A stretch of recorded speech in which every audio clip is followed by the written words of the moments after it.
You don't own me. I'm not just one of your many toys. You don't own me. Don't say I can't go with other boys. And don't tell me what to do. Don't tell me what to say. And please, when I go out with you, don't put me on display.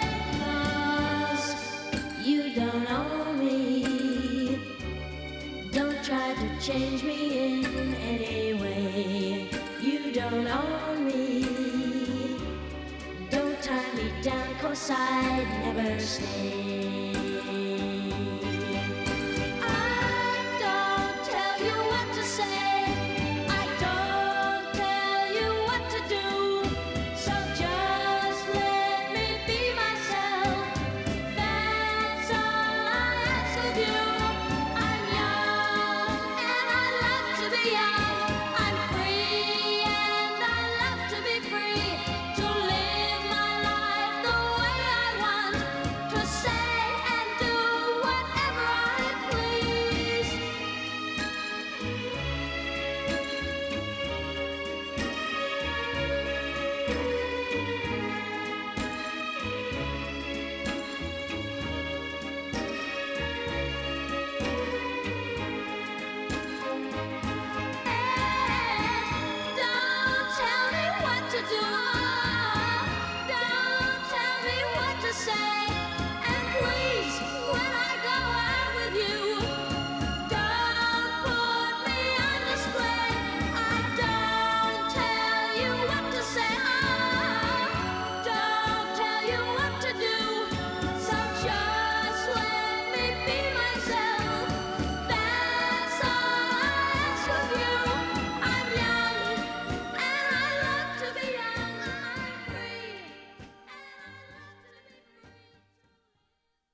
How you feeling? I didn't feel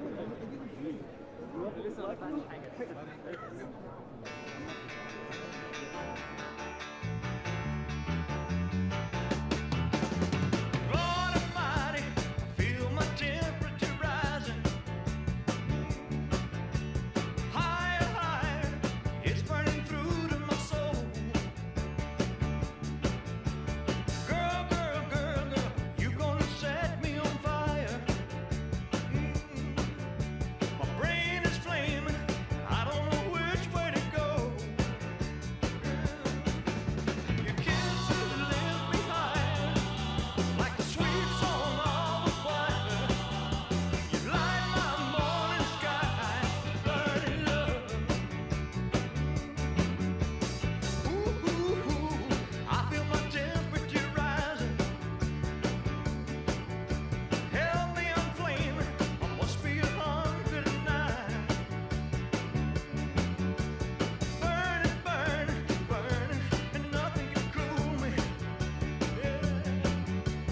I just might turn to smoke, but I feel fine.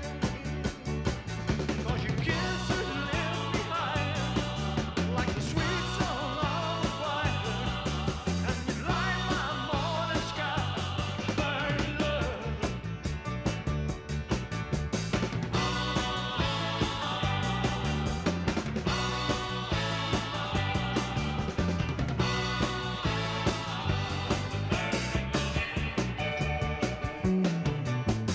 It's coming closer, the flames are now licking my body. Won't you help me? I feel like I'm slipping away. It's hard to breathe, my chest is heaving. Lord have mercy, I'm burning a hole where I lay. Yeah. Your kisses lift me higher, like a sweet song of a choir. Light my morning sky, burning love, burning love, burning love. I'm just a hunk of burning love, just a hunk of burning love, hunk of burning love, just a hunk of burning love, a hunk of burning love, just a hunk of burning love.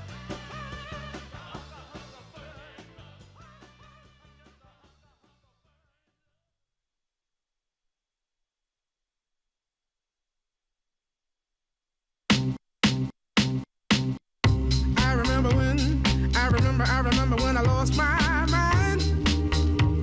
There was something so pleasant about that place. Even your emotions have an echo in so much space. And when you're out there without care, yeah, I was out of touch. But it wasn't because I didn't know enough. I just knew too much. Does that make me crazy? Does that make me crazy? Does that make me crazy? Possibly.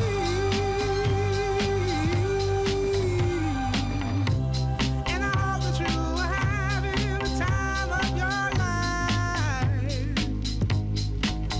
But think twice. That's my only advice. Come on now, who do you think you are? Bless your soul. You really think you're in control? Well, I think you're crazy. I think you're crazy.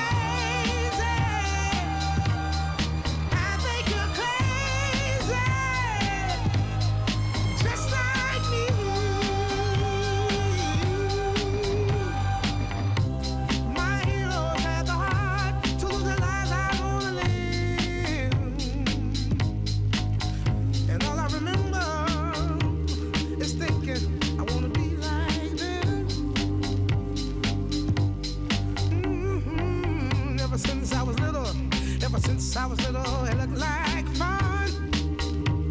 If there's no coincidence, I've come. And I can die when I'm done. But maybe I'm crazy. Maybe you're crazy. Maybe we're crazy. Probably.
library like she told her old man now.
Test.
I think we have to smile.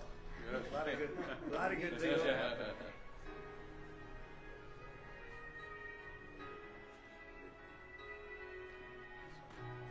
Does everybody like the music? Yeah, it's a perfect song. That's good music. YMCA, yes.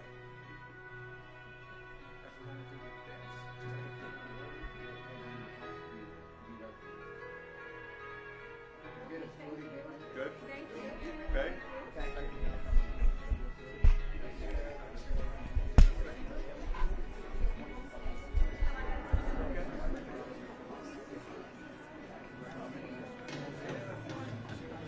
Right.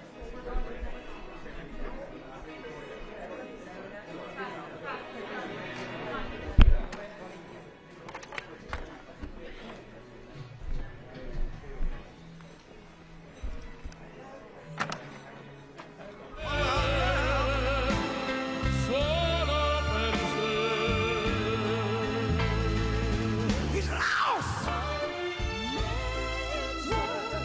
in the wilderness. It's a man's world. He's lost. E non si accorge che poi non l'ha più senso te. Ci vive solo per sé,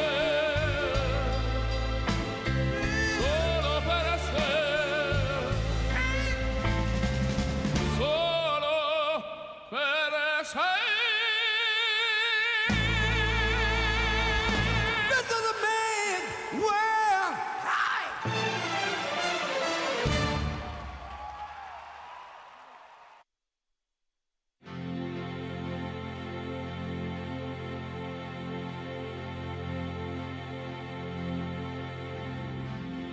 It's been 7 hours and 50 days since you took your love away.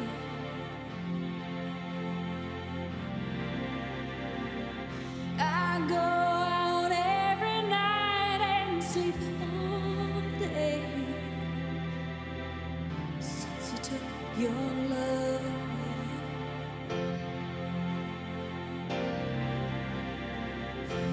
Since you've been gone, I can do whatever I want. I can see whomever I choose.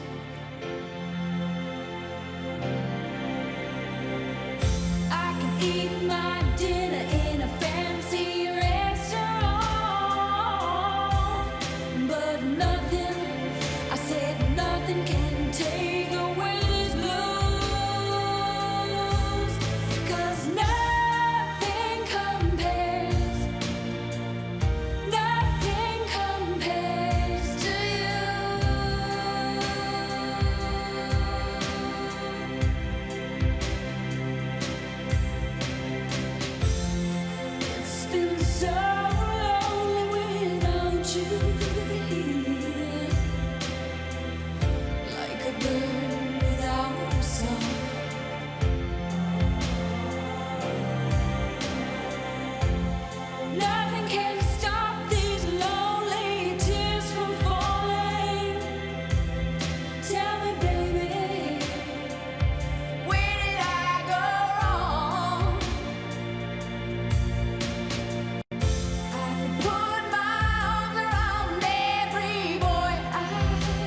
you so.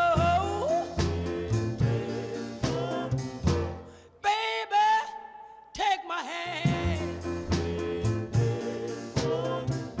I wanna be your lover man.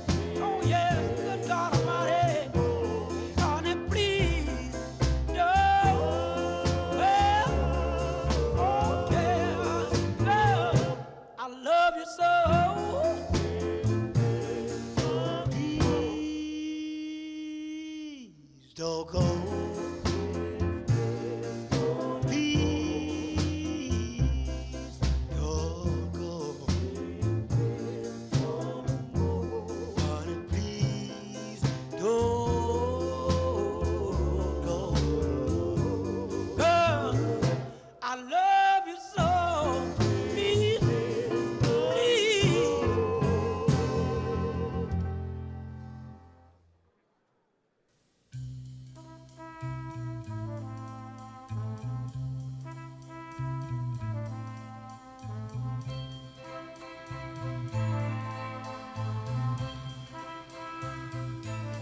There must be lights burning brighter somewhere. Got to be birds flying higher in a sky more blue. If I can dream of a better land where all my brothers walk hand in hand, tell me why, oh why, oh why can't my dream come true?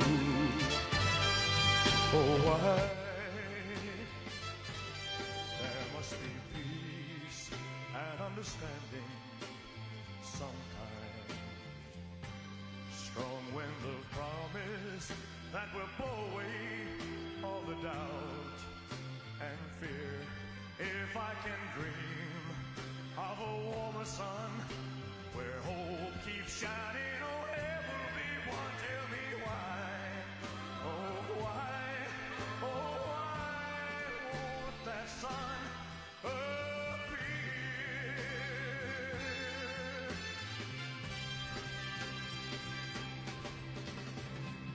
We're lost in a cloud with too much rain. We're trapped in a world that's troubled with pain. But as long as a man has the strength to dream, he can redeem his soul and fly.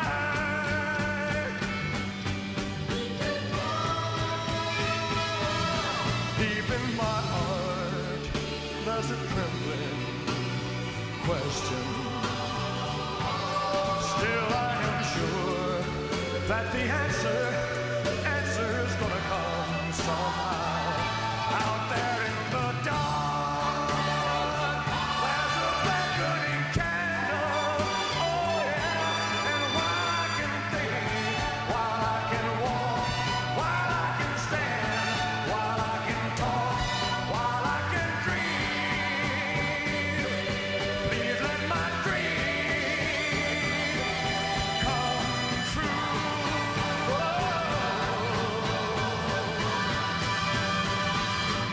Right now, oh, let it come true right now.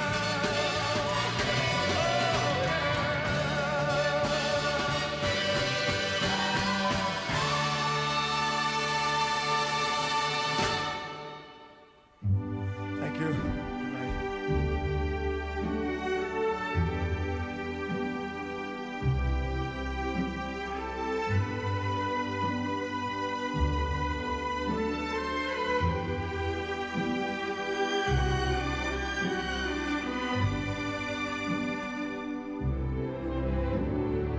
Quando sono sola sogno all'orizzonte e mancano le parole.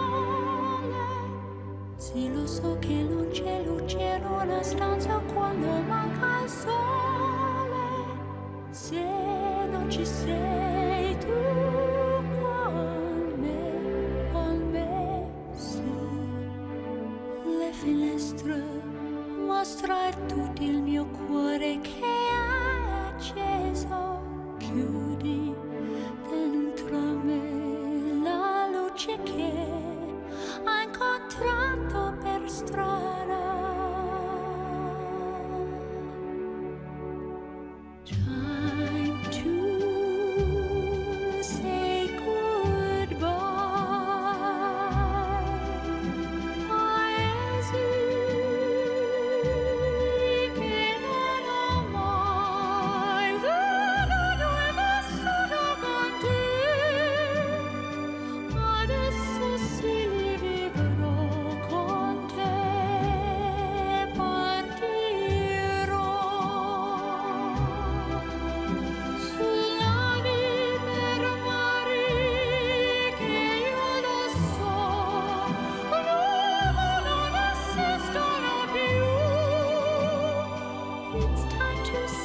sei lontana, sogno all'orizzonte, manca le parole. E io sì lo so che sei con me, tu mia luna, tu sei qui con me. Mio sole, tu sei qui con me, con me, con me, con me. Time to say goodbye. Paesi che non ho mai veduto e vissuto con te. Adesso sì li vivrò con te. Partirò su navi per mari che io lo so non esistono più. Con te io li rivivrò, con te partirò su navi per mari che io lo so non esistono più. Con te io li rivivrò, con te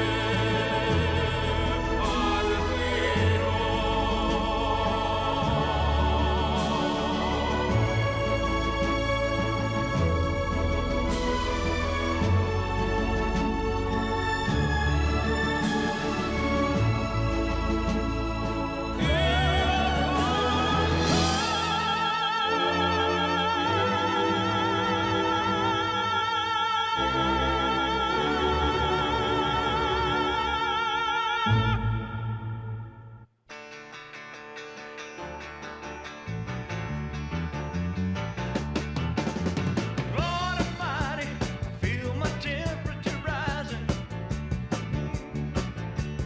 higher, higher. It's burning through to my soul. Girl, girl, girl, girl, you gonna set me on fire. My brain is flaming. I don't know which way to go.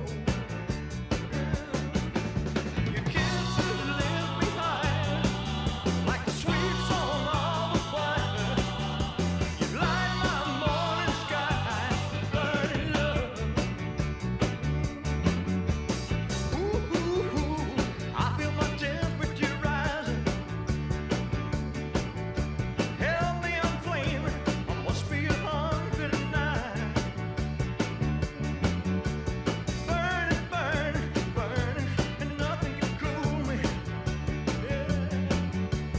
I just might turn to smoke, but I feel fine. 'Cause your kisses lift me higher, like the sweet song of a choir. Ladies and gentlemen, please welcome the Vice President of the United States, J.D. Vance, Secretary of State, Marco Rubio, Special Envoy, Steve Witkoff, and the Executive Board Member, Jared Kushner.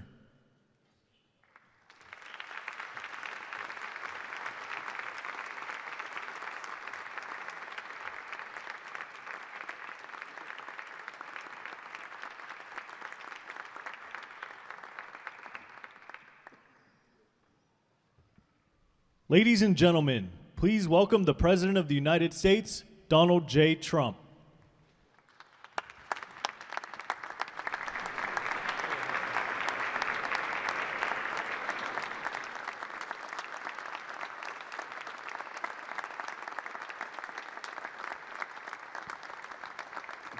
Well, thank you very much. This is a big day, and lots of people watching, and especially from other countries, the leaders of, as you know, the other countries, because we have a large group of leaders, and the ones that aren't here are watching on Zoom. I hope they enjoy it. And the press, we appreciate it very much, so respectful. You've been so respectful of what we're doing. What we're doing is very simple, peace. It's called the Board of Peace, and it's all about an easy word to say, but a hard word to produce, peace. but we're going to produce it. And we've been doing a really good job, and some of these leaders that are with us have helped me very much during just this first year. We have a first year like probably no other ever in our country, because we settled 8 wars and I think a 9th to come. It's turned out to be a tougher one. I thought that was going to be the easiest one. But with war, you never know what's easy and what's not so easy. But we've had a great relationship, and I've become friendly with so many of the people. And I appreciate you being here. These are great people. These are great leaders. And the people that are watching by closed circuit and open circuit in many cases, they're so proud of it. They want it to be open. But they become incredible friends of mine. And, you know, we rebuilt our country in my first term, and now we're at a point that the United States has never seen before. We broke 50,000 on the Dow. They said that would take 4 years. We broke 7,000 on the S&P. They said you couldn't do that within 4 years. It would be impossible. And when I came in, they were all saying, if you could get to anywhere close to 40, 45,000, it would be amazing achievement over 4 years. Well, we hit 50,000 in the first year, and we hit 7,000, which was actually tougher to do according to the Wall Street geniuses. We hit 7,000 in the first year. They said it could take 4 or 5 years. They'd be very happy. It would have been a great job. We did it in 1. But we're doing a great job. Board of Peace is one of the most important and consequential things I think that I'll be involved in. We've been involved in a lot, and really I've been involved in a lot with the people up here. We work together on ending wars with their country. Some of the wars were 32 years long, 32, 34, and a 37. That's a long time, and we ended it in about 2 days, each one of those. But we have some other work to do, and we're getting it done. Gaza is very complex. It's been amazing. I want to thank Steve and Jared for an amazing job. Marco's over there watching. Everybody's fantastic. And JD, what a job. They were all doing. It's a team. I think it's the best team ever assembled. And you see that by the results. So today is a tremendous honor to welcome you all to the United States Institute of Peace for the inaugural meeting of the Board of Peace. Very important. I believe it's the most consequential board, certainly in terms of power and in terms of prestige. There's never been anything close, because these are the greatest world leaders. Almost everybody's accepted, and the ones that haven't will be. Some are playing a little cute. It doesn't work. You can't play cute with me. But they're playing a little bit, but they're all joining. Everybody, most of them very immediately. A few that we really don't want because they're trouble. Take care of them. But this is the most prestigious board ever put together. You know, I've seen some great corporate boards. I've seen some great boards, period. It's peanuts compared to this board, because we have virtually everyone is the head of a country other than Johnny, but he's the head of soccer, so that's not so bad, right, Johnny? I like your job the best, I think. And by the way, your World Cup has set every single ticket record in the history of soccer. In the history, nobody's ever seen anything like it. The sales are virtually complete. Nobody's ever seen anything, so congratulations. You made a good decision. We did it together. Thank you, Johnny. Great guy. So I want to thank the many leaders and dignitaries who have traveled great distances and lengths for the important gathering that we're at right now. This building was built for peace, and nobody knew what to name it. And then Marco named it after me. I had nothing to do with it. I swear I didn't. I swear. I had no idea. They said, there's a surprise coming. I didn't know that surprise. I thought they were going to give me a lot of money or something, maybe cash. Could always use some extra cash. But I came, and they stopped the beautiful beast. I got out very safely, I'm sure, and looked up, and there it said, Donald J. Trump on the building. And when I say that had nothing to do, nobody believes it, and that's okay. But I appreciated it. That was Marco and JD and a group got together, and they did that, and I just thought it was very nice. And it makes me work harder. We're going to have to work harder. We're going to have to make this building much more important. They built, it's brand new. They built it for peace, but nobody occupied it. You know, nobody knew what the purpose of it. But the architecture is so beautiful, and it was with the meeting rooms, the reception rooms. It's really amazing. Who would think that it was built without anybody in mind or anything in mind, and then the State Department took it over. They liked it. Marco came over one day. He saw this. He said, "This building is great." And he actually claimed it, right? He claimed it. And that's what he does. Where is Marco? I said, "Marco, is that true? You claimed this building. You took it away from about 5 groups that wanted it." That was done very quickly, very methodically. But it was really built so beautifully and such a beautiful building. But we worked together to ensure the brighter future for the people of Gaza, the Middle East, and the entire world. I think that the Board of Peace, because it's mostly leaders and unbelievably respected people, but mostly leaders of Middle Eastern countries, countries from all over the world, and they've been very generous with money also. And the United States, which I'll say in a moment, is also very generous with money because there's nothing more important than peace. And there's nothing less expensive than peace. You know, when you go to wars, it costs you 100 times what it costs to make peace. We have a man at the end right there that's smiling because you learned that after 30 years of fighting, right? 30 years of fighting, we got it done. I want to thank you very much. That was a great thing you did. You and your new friend, they came to my office and they said, "I've been fighting for 22 years. Now you're there for 23 years, right? But I've been fighting for 22 years. That's all I've done is fight this gentleman." And his counterpart was there for 7 years. He said, "I've been there for 7 years. All I've done is fight this gentleman."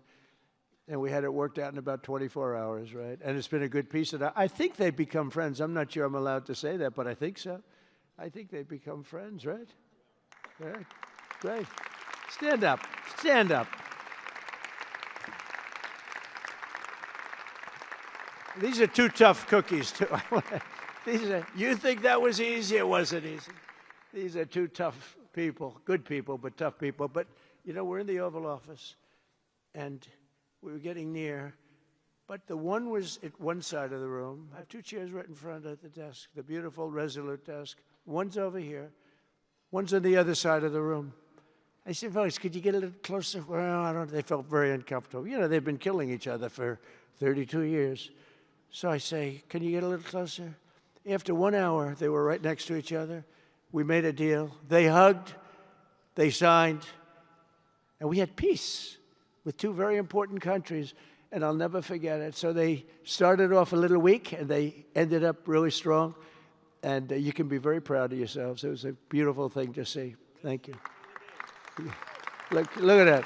Can you believe it? 32 years. Thank you.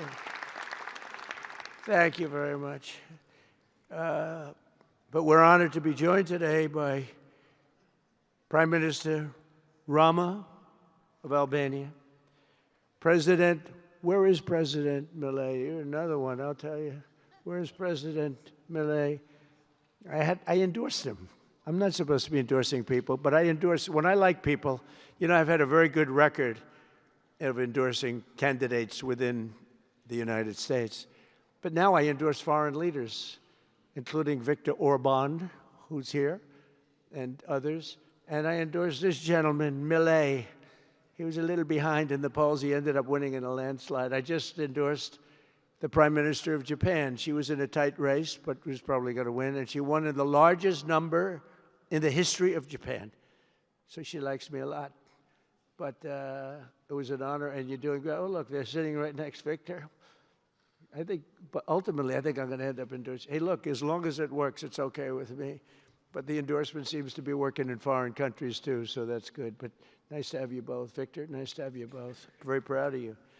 The Prime Minister of another, really just a great guy, Pashinyan of Armenia.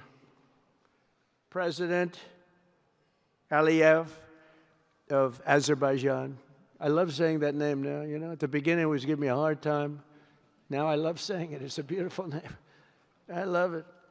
His Majesty King Hamad bin Isa Al Khalifa of Bahrain. Bahrain. Thank you. Thank you. Where are you? Where are you? He's so rich, he can sit there. He can sit wherever the hell he wants. You know, he could sit up in the corner. He could sit up top. He might take a piece of this building, Marco. He'll take 25% of the building for about $6 billion. Thank you. And you've been very generous also. We appreciate it. Prime Minister Hun Manet of Cambodia. Raise your hand wherever you may be. Because, yeah, hi, how are you? Congratulations. That was another one, right? We did a good job with that one.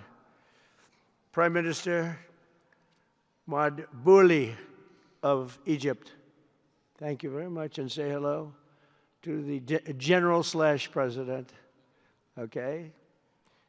Prime Minister Orban of Hungary, who has my complete and total endorsement for election.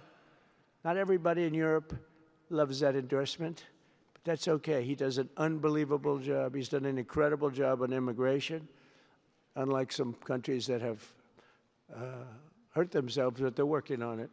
But I just want to let you know, you have my total and complete endorsement, and I'm putting it out. I already did, but I'm putting it out again. And you're coming up with an election, and I think you should be good. I'll tell you, Millet did pretty well. He was a little down, right? And then he ended up winning in a landslide, so that's pretty good. You're going to do great, Victor. Thank you very much for being here. Appreciate it. You run a great country. A man that I really like a lot he's definitely tough. I don't want to fight him. President Prabowo of Indonesia. Thank you very much. Please, this is a big guy. I tell you, I said, how many people in Indonesia? He said, like 240 million. I said, no, say it again. How many? It's a big country you have.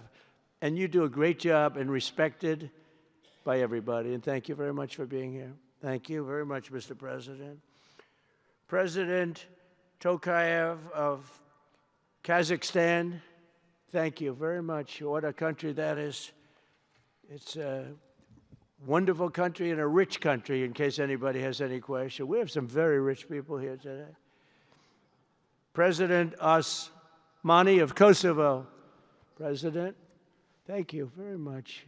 Great job you're doing, too. Thank you very much.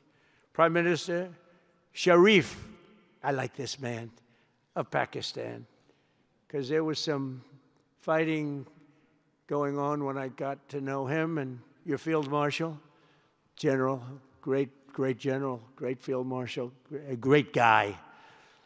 And I got to meet the Prime Minister. And he said in front of our Chief of Staff, Susie Wells, who's right here, he said, you know, nobody knows this, but I believe that President Trump saved 25 million lives when he stopped the war between us and India, right? You made that statement? I said 25 million lives. Could have been much more, actually. But it was really a beautiful thing. You said that in front of a group of people they walked out. They don't think about it, but you're talking about that kind of lives. That war was raging. Planes were being shot down, right? And it was Pakistan and India. And I got on the phone with both of them, and I knew them a little bit. I knew Prime Minister Modi very well, actually. I got to know Pakistan through a little trade. They were trying to make too good a deal, and I got a little upset with them. And in the end, they got what they wanted, right? And they made a good deal. And I got to like them, the Prime Minister, the Field Marshal, who's a tough man, a tough, good fighter, right? Good, serious fighter. I like good fighters, actually. And when I heard that they were fighting, I picked up a certain newspaper. I won't tell you which one, because it's fake news generally. But I picked up this newspaper, and I saw that Pakistan and India were really going at it. And then it got worse and worse, and many planes were shot down. It was all out. And I called them, and I said, listen, I'm not doing trade deals with you two guys if you don't settle this up. They said, no, that has both of them. They didn't want to do that. I said, no, it has to. If you don't do it, I'm not doing a trade deal. We're not doing a trade deal. and they do a lot of business with the United States, and they sort of softened up all of a sudden. And all of a sudden I read where there was a little bit of a pullback by one, then the other, and all of a sudden we worked out a deal, right? But I said, if you fight, I'm going to put 200% tariffs on each of your countries, which essentially makes you not allowed, you can't do any business. One of them, I won't say which one, said, no, can't do that. They both wanted to fight. But when it came to money, it's nothing like money. When it came to losing a lot of money, they said, I guess we don't want to fight. And we solved that deal in 2-3 days, right? And we did. We said, these are two very powerful nations. These are two nuclear nations. And I don't want to say what was going to happen, but, bad things happen. So, Prime Minister, I want to thank you because that was a very big deal. People have no idea. A lot of them say, oh, well, they weren't fighting. They were fighting. 11 jets were shot down, very expensive jets. And they were all in. Both of them were all in, and now they're not. And I think we'll always be able to settle up with them. I really do. I think you're going to have, it's a lot of progress was made even in the relationship. And Prime Minister Modi also, he's a great man. He's a great guy. They're all great. But I was very proud of it. President Pena of Paraguay is here. President, thank you very much. Young, handsome guy. It's always nice to be young and handsome. Doesn't mean we have to like you. I don't like young, handsome men. Women, I like. Men, no, I don't have any interest. Good. That's right. That's right. Thank you very much. You're doing a great job, too. His Excellency, Prime Minister Al Thani of Qatar, just a great man, please, a great man and highly respected. And he's working with a man who is amazing. I always say he needs a public relations agency because you do so much good and they have you down as evil. And you're not evil. You help us so much and you're such a good ally. And I just want people to know that. And the Emir is incredible, smart, as smart as you can be, a great leader. And he cares so much for the people. And he cares so much for the Middle East. So I want to thank you very much and send my regards. Your country has been a great help. So, surprising to some of the people writing out there, but now they'll start changing their tune because it's true. I only tell the truth. Prime Minister Don of Romania, wonderful people. The Romanian people are fantastic, fantastic people, like you're fantastic. And a lot of them come and work in this country and help us in this country, as you know, and it's they are just really, really solid people. President Mirziyoyev of Uzbekistan, who is where? There he is, and a friend of mine. He's got one of the most difficult names in history, but that's okay. It doesn't matter. Your country's doing great. You're doing great. And just no problems. Every time I see him, nope, we're doing good. No problems. And General Secretary To Lam of Vietnam. Vietnam is incredible as a country and as a force. And it's an honor to have you. A really great honor to have you. A lot of respect. A lot of respect for your country. We'll also want to express my gratitude to Vice President J.D. Vance, who is a fantastic man. He's a fantastic talent. He was a great student. He went to one school. He graduated. Most people, if you watch some of the people that were at the event in Munich, they didn't graduate quickly from college. They had everything they could do. There was one young, attractive woman. She was unable to answer questions. And she didn't do so well like J.D. did in college. J.D. graduated in a 4.5-year college in 2 years. And then he went to Yale and he graduated at the top of his class, went to the military grade. But when he went to Yale, there was one person that was marginally ahead of him, so he married her. Can you believe it? He married the person that was ahead. I don't know. I always like to say J.D. was first and Usha was second, because I get a little uncomfortable when I say that. But he's been incredible. He's a brilliant guy and a great guy, and he's been my friend. All of our people, we have a fantastic group of people, our cabinet members, everybody, many of them here. But JD's been great. Thank you very much. He gets a little bit tough on occasion. We've got to slow him down just a little bit on occasion. He says his mind. Now, then we have the opposite extreme. We have your friend sitting in the back. Your best friend sitting in the back is Marco. Marco does it with a velvet glove, but it's a kill, right? The result is the same. They do it very differently. And Marco, you really did yourself proud 2 days ago in Munich. In fact, so proud that I almost terminated his employ because they were saying, why can't Trump do this? I do, but I say it differently. But Marco, don't do any better than you did, please. Because if you do, you're out of here. But no, I want my guys to do great. And the acclaim he's gotten and the acclaim JD gets is great. We have smart people. And when you see the representatives there, like Gavin Newsom, he didn't know what he was doing. They didn't even know why. He didn't know why he was there. Or AOC, she was unable to answer a simple question. And she could have said, well, I'm studying it, and I'll report back to you next week. You know, you can get away with that. But she just went, it's actually, I think it could be a career-ending answer because for 25 years, anybody running against her, I think Susie is going to use that little piece of stuff. It was not good. It was not good. That was not a natural. So I want to thank JD. I want to thank Secretary of State Marco Rubio. They're extraordinary. I want to thank Special Envoy for Peace, Steve Witkoff, who has been unbelievable. You know, I took Steve because I was a developer in New York, really successful, actually much more successful than Steve, but I don't want to say that. I'm not going to say that, Johnny. I refuse to say it. But I saw something in Steve. Steve's a great negotiator. Everybody loved him. All these developers, and they're tough. You know, New York developers tend to be on the tough side. And, you know, most of them hate each other. Like a lot of the people in this room hate each other. You know, it's sort of natural, I guess. But we're bringing love back into the room like the old days. But everybody loves Steve. Every developer, the worst, most evil people, horrible human beings, actually. And they love Steve.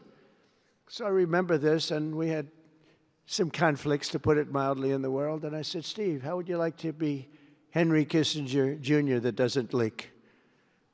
And he said, are you a leaker, Steve? No. He didn't even know what the word meant, and it's true. I always say Henry Kissinger, who was one of the great leakers of all time, by the way, Richard Nixon said to him, Henry, who's leaking all this stuff? I don't know, Mr. President. It was Henry. It was like, these are little stories I like telling you. But Steve has been unbelievable. Everybody likes him. Ukraine loves him. Europe loves him. Russia loves him. I mean, there's nothing wrong with this. He goes to see President Putin. Didn't know Putin. I set him up a meeting to see. I said, how's Steve doing? Sir, he's still inside. Oh, that was an hour. I called back. Tell Steve to call me when he's finished. I want to find out what the hell is going on. We want to end that war. Sir, he's still inside. 3 hours, 4 hours. They were together for 4 hours, the first meeting. That's talent. And they get along. I mean, people like or don't like Putin or Zelensky. They get along. Same thing with Zelensky. I mean, they all love Steve, and Steve's doing a great job. That's a tough one. That's a much tougher one. I would have thought that some of the ones that we settled that are up here would have been, I thought this would be easy because I have a very good relationship with President Putin. I have a very good relationship with President Xi. I'm going to be going to China in April. That's going to be a wild one. I said, but we have to put on the biggest display you've ever had in the history of China. You know, last time I went to China, President Xi, he treated me so well. He gave me a display. I never saw so many soldiers all the same height, exactly the same height within a quarter of an inch. You can do that when you have 1.4 billion people. You know, lots of shoulders. Everybody was within about 1/8 of an inch the same height. I said, if they put their helmets down, you could have played pool on the top of their heads. And it was pretty amazing. But I said, you got to top it. He said, I'll top it. We're going to top it. We're going to have a lot of the people, most of the fake news back there is going to be going. So we have, Steve has done a great job. And then A little bit later on, we brought Jared in. Jared was responsible for the Abraham Accords, which is incredible. Nobody else could have done that. A very smart guy. And we're making Jared an envoy also, envoy of peace. They're both envoys of peace. And you couldn't get two. I tell you what, I watch these two guys. I say, at least we're covered from an IQ standpoint. These two guys walk into a room. But people like them both, you know. They're good people. And they like them both. And they've had some very good meetings. They've had some very interesting meetings having to do with, as you know, Iran is a hot spot right now, and they're meeting, and they have a good relationship with the representatives of Iran, and, you know, good talks are being had. It's proven to be, over the years, not easy to make a meaningful deal with Iran. We have to make a meaningful deal. Otherwise, bad things happen. But we have to make a meaningful deal. But they have a great relationship with the representatives of Iran. They have a great relationship with the other one that they're really working on now, because so many of these, I mean, as an example, Kosovo, Serbia. I did that one.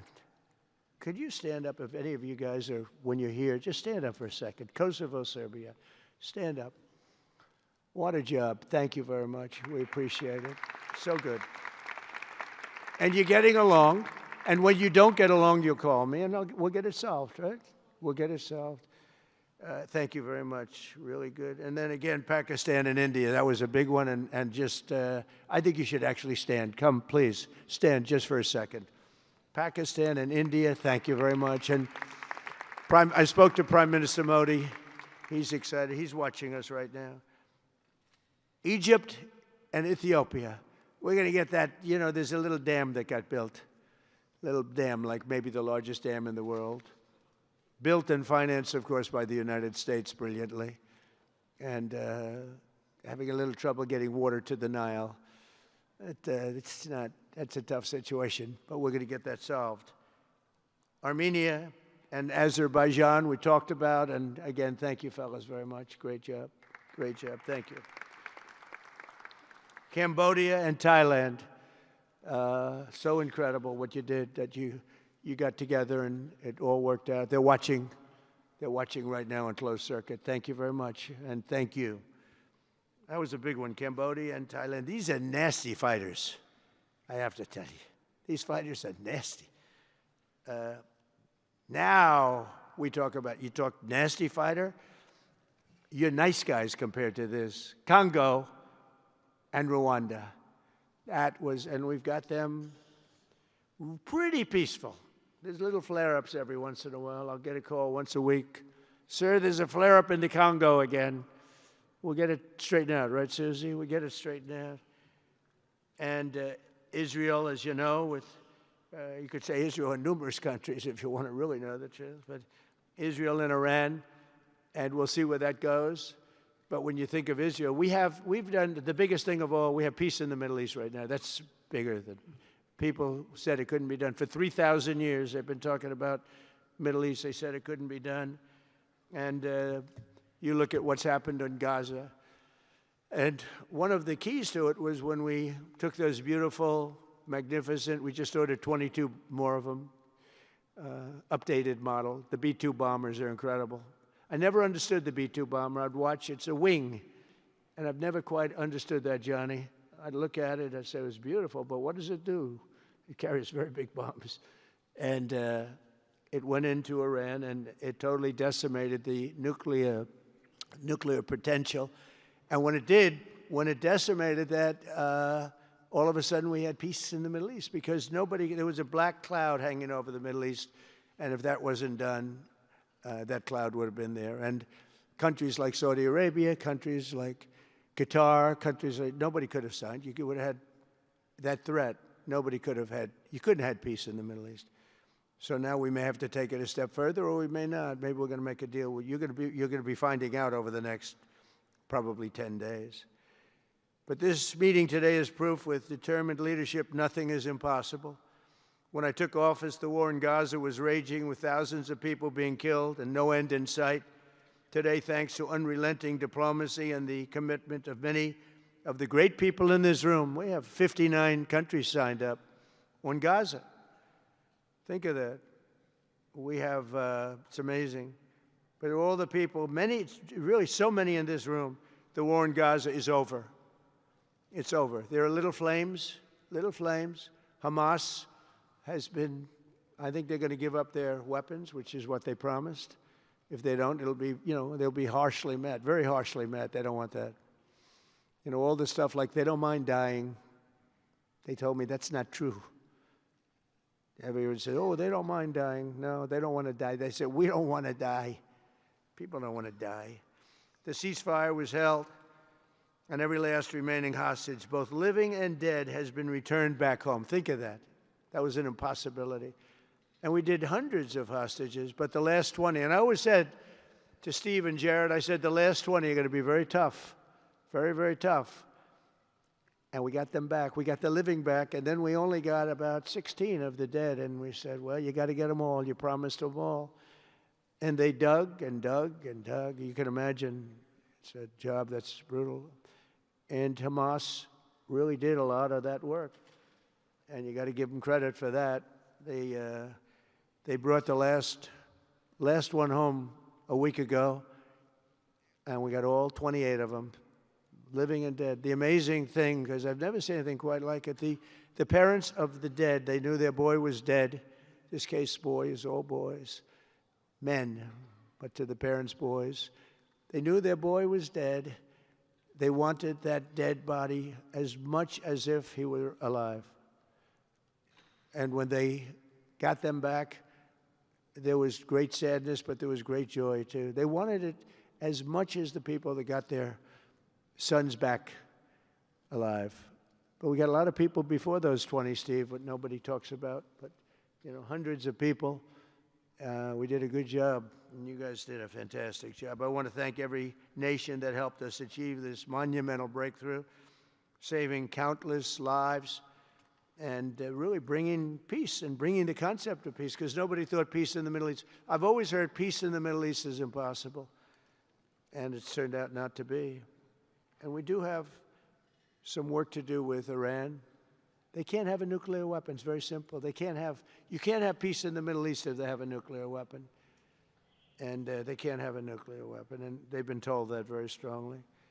Since the hard-won ceasefire of last October, the United States and our partners have facilitated the delivery of vast amounts of humanitarian aid, numbers that nobody's ever seen before. In November, the United Nations Security Council unanimously approved the Board of Peace. And last month in Davos, we welcomed over 24 members to this very important new organization.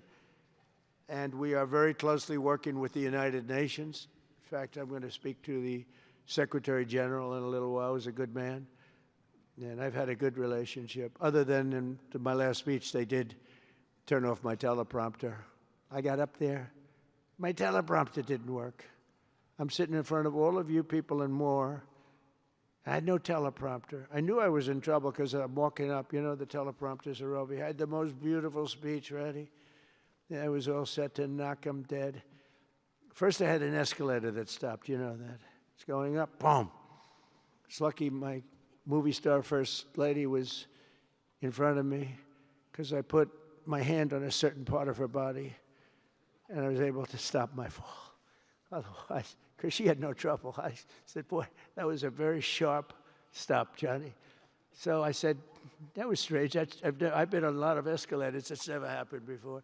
Usually it stops very slowly. This was just boom. But our First Lady was right in the proper location for me. I'm waving to people, and she was holding on a little tighter. She knew what was happening. She did. She said, that's a very successful movie out right now, like #1. Can you believe this? And she's a big movie star. And I always say it's trouble because I always say there's not room in one family for 2 stars. I told her that. We can't have 2 stars in one family. So I don't know what that means, but it's not good. But it is good because we're proud of her. She did people in the United States love the First Lady, and she did the movie, and it's become the biggest selling documentary in 20 years. Can you believe? The theaters are all packed. Women especially, they go back and they see it 2 or 3 times, 4 times. But together we're committed to achieving a Gaza that is properly governed throughout the whole area is going to be, you know, so many countries that have really nothing to do with the Middle East, but they're maybe somewhat close by. They're all involved. They want to go in and fight. They tell me all the time, we'd like to send soldiers to fight if it's necessary. And I don't think it's going to be necessary. We have 2 countries that want to go in and do a number on Hamas. I said, I really don't think I hope it's not going to be necessary, because they made a promise, and they promised me get rid of their weapons. Looks like they're going to be doing that, but we'll have to find out. But it's no longer a hotbed of radicalism and terror. And to end that, we have today, and I'm pleased to announce that Kazakhstan, Azerbaijan, UAE, Morocco, Bahrain, Qatar, Saudi Arabia, Uzbekistan, and Kuwait have all contributed more than $7 billion toward the relief package. That's great. Thank you, fellas. Thank you.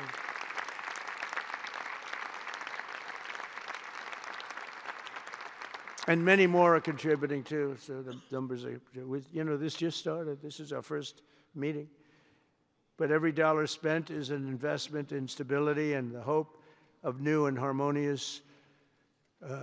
It's a region that's so important, it's so vibrant, it's so incredible. The people are so incredible, but we want to have a harmonious Middle East. The Middle East is amazing. So many friends in the Middle East, they're so smart.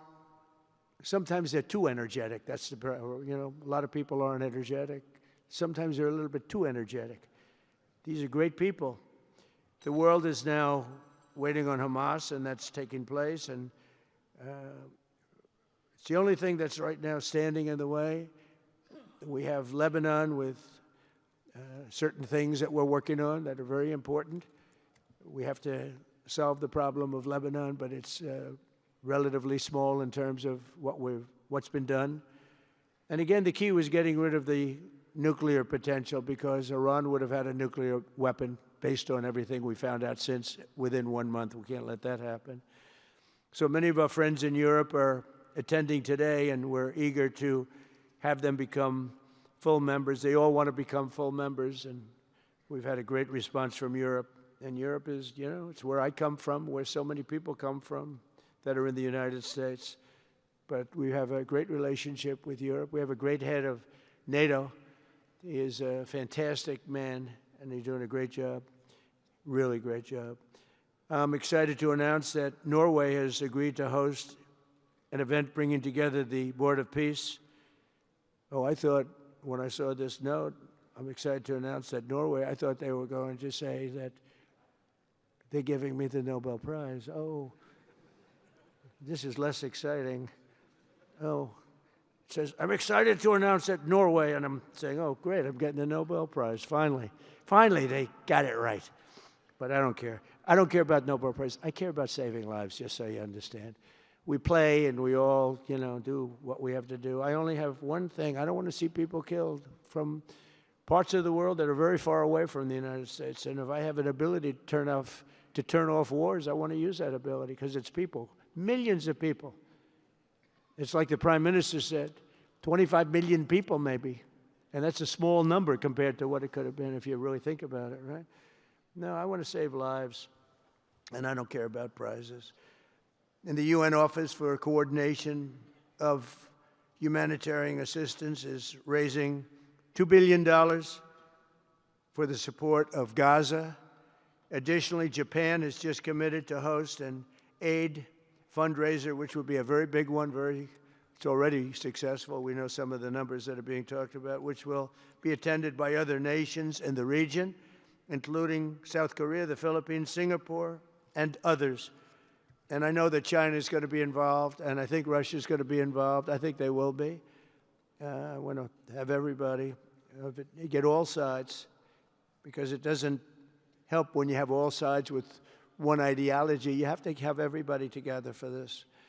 I'm also pleased to announce that FIFA will be helping to raise a total of $75 million for projects in Gaza.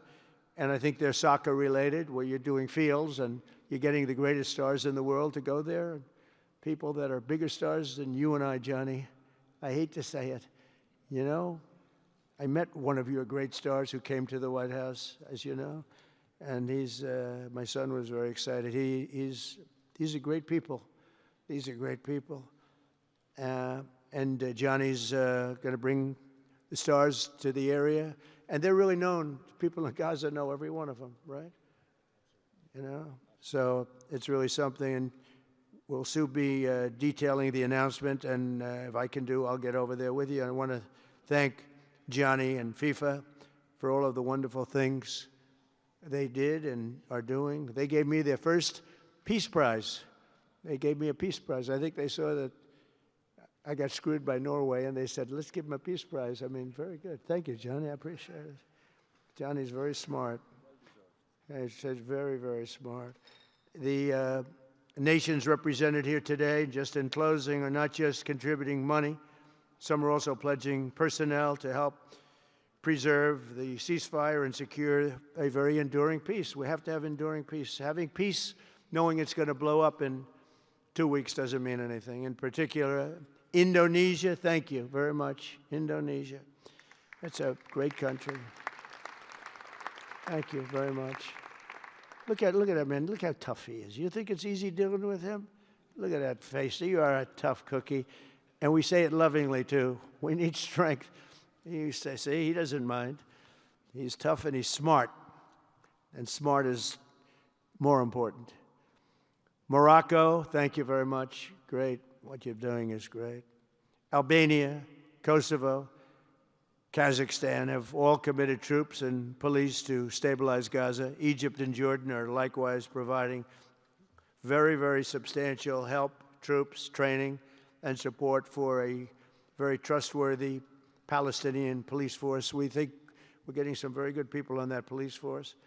And, you know, it's peace in the Middle East. We have peace in the Middle East. Think of it. For years you've been hearing about peace in the Middle East, and everybody's saying it's impossible. All of these countries are working together around the vision of a Middle East that is free from the curse of extremism and terror. And now is time. And by the way, even people with extremism and preaching extremism, they're exhausted. They're tired. It's been going on for too many years. I don't care who you are. They're tired. They want peace. And now is the time for Iran to join us on a path that will complete what we're doing. And if they join us, that'll be great. If they don't join us, that'll be great too. But it'll be a very different path. They cannot continue to threaten the stability of the entire region, and they must make a deal. Or if that doesn't happen, I maybe can understand. If it doesn't happen, it doesn't happen. But bad things will happen if it doesn't. With the commitments announced today, the Board of Peace is proving that it does not just convene countries. It devises and implements, and real solutions happen. We've come up with solutions. This is so little talk. This is very little talk, all action. First time, it was always talk in the Middle East. People would talk about peace in the Middle East, and then they'd go home and they'd never even think about it again. Nothing would happen. We're providing a model for how responsible sovereign nations can cooperate to take responsibility for confronting problems in their own regions. The Board of Peace is showing how a better future can be built, starting right here in this room. And I want to let you know that the United States is going to make a contribution of $10 billion to the Board of Peace. Thank you.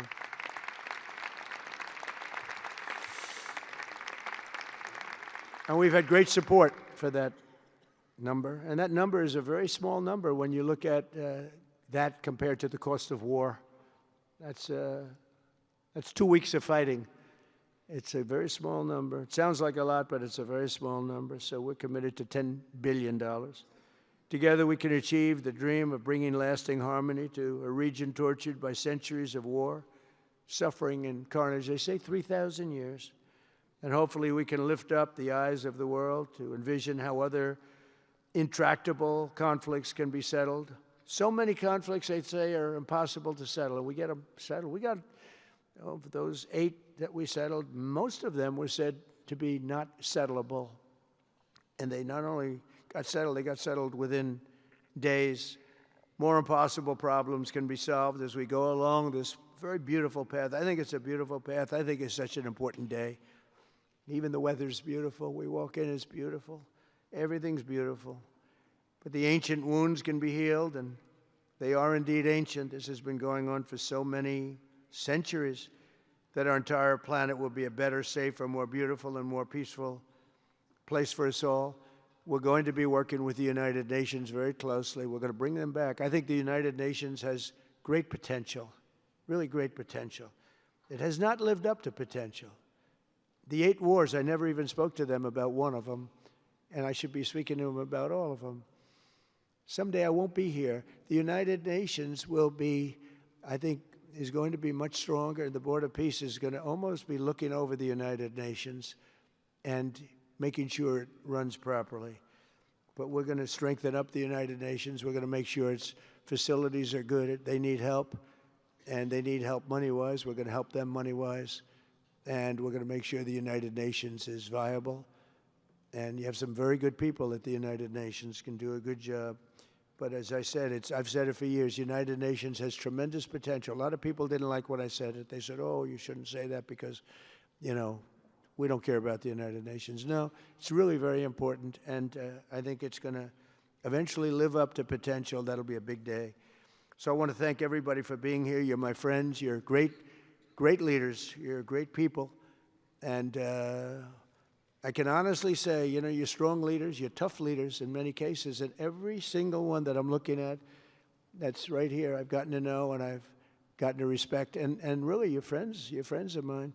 And if I can help you at all, you let me know. But this is going to be something, the Board of Peace will be something that, the likes of which I don't think anybody's seen before. And thank you all very much. It's a great honor. I'm going to ask J.D. Vance to come up and say a few words. Thank you very much.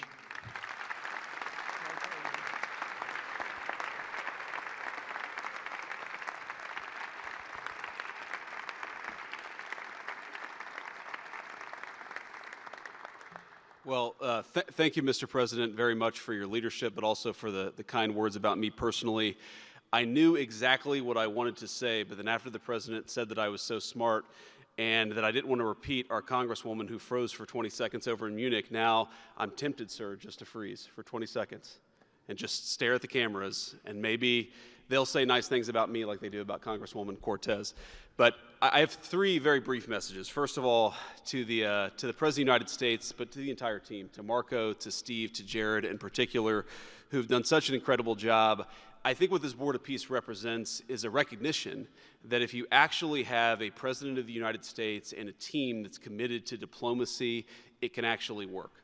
When I look at what happened to Israel on October the 7th, all those innocent people who were murdered, the fact that you had all of these hostages, and of course, a terrible war that came from it, I remember thinking to myself, how is it ever going to be possible to get these hostages home safely, to make it possible for the people of Gaza to actually have a reasonable future, but also to ensure that Israel is never attacked again? It turns out the answer was you just needed a president who was committed to the effort and committed to the work, and that's what we had, thankfully, under the leadership of this president.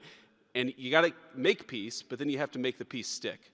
And that brings me to my second point. That's what the Board of Peace, I think, is fundamentally about, is making the peace stick. And it's an incredible thing that you guys have all done. So to all of the leaders gathered here today who are investing in the future, who are investing in peace, we're grateful to you. We're grateful for your partnership. And in particular, I think to the President of Azerbaijan and the Prime Minister of Armenia, who I just saw last week, thank you all for making it possible and for showing what real leadership can accomplish. When you set aside weapons and killing and destruction and invest in your people and invest in prosperity, it can create great things. So thank you both for what you did. I think it showed great leadership. And finally, to the American people, I think it's important that the American people recognize why we're here today. And the reason that we're here today is, yes, to save lives and yes, to promote peace, but this creates incredible prosperity for the American people. The countries represented here represent trillions of dollars of investment in the United States of America that would not have been possible without this president's leadership and advocacy for peace. The economies here represent millions of American jobs of people who are receiving products built in American factories and made by American workers would not be possible without a focus on peace. So, Mr. President, while I think this is great for the world, I also think it's really, really great for the United States of America, so we're looking forward to the partnership. With that, I want to turn it over to the MC for the rest of the program, and that is our great press secretary, Carolyn Levitt. Thank you.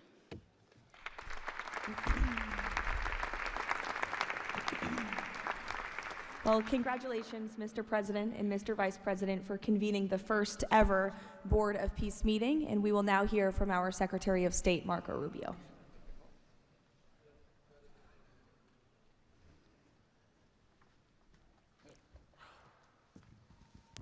I'll be brief and to the point. We want to talk a little bit about the strategic vision of this organization and begin doing so by first acknowledging that we are here today because the President of the United States, Donald J. Trump, has both an ability and a willingness to use the power of his office to think outside the box. And that's why we're here today. This was a very unique crisis in Gaza, one that the existing international institutions could not solve or figure out. It needed a very specific type solution that required the partnership of all the nations that are here, including those that are here on an observer status. And we appreciate you coming today and being a part of this as well. And that's the point I want to drive home today. And soon you'll hear from Steve and Jared, who, by the way, deserve an incredible amount of credit for pulling this together and working countless hours and traveling all over the world. They truly deserve our appreciation and thanks for the work they've put in under the leadership of President Trump to make this possible. This Gaza situation was impossible to solve under orthodoxy, under existing structures. And so what we did is they went to the UN, and they got the UN's approval to put this group together and bring these nations together to come up with a very specific solutions to a very unique and specific problem. We have a long ways to go. There's a lot of work that remains. It will require the contribution of every nation state represented here today, and we thank you for being a part of it. And we hope that this can serve as a model for other complex and difficult situations so they can be solved in the same way. But right now the focus is on this one. We have to get this right. There is no plan B for Gaza. Plan B is going back to war. No one here wants that. Plan A, the only path forward, is one that rebuilds Gaza in a way of enduring and sustainable peace where everyone can live there side by side with one another and never worry again about returning to conflict, to war, to human suffering, and to destruction. And again, Mr. President, thank you for having the vision and the courage to pursue something that has never been done before, and we're not done yet. And thank you to Steve Witkoff and Jared Kushner for the time and the work they put into this. And thank you on behalf of the State Department and the U.S. government to all of the nations that are here. Every one of you is indispensable, including our observer partners, who we hope can find your way to join us at some point as officially part of this. But we are grateful for the fact you're here today and the contributions you've made already. Thank you.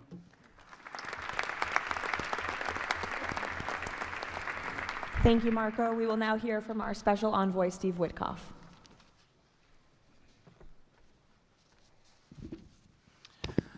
Thank you, everybody, for being here. I don't know if we ever believed that this was possible when we first started envisioning a Board of Peace, but of course, under the President's indispensable leadership, and it begins with that. It begins with President Trump's leadership and his direction.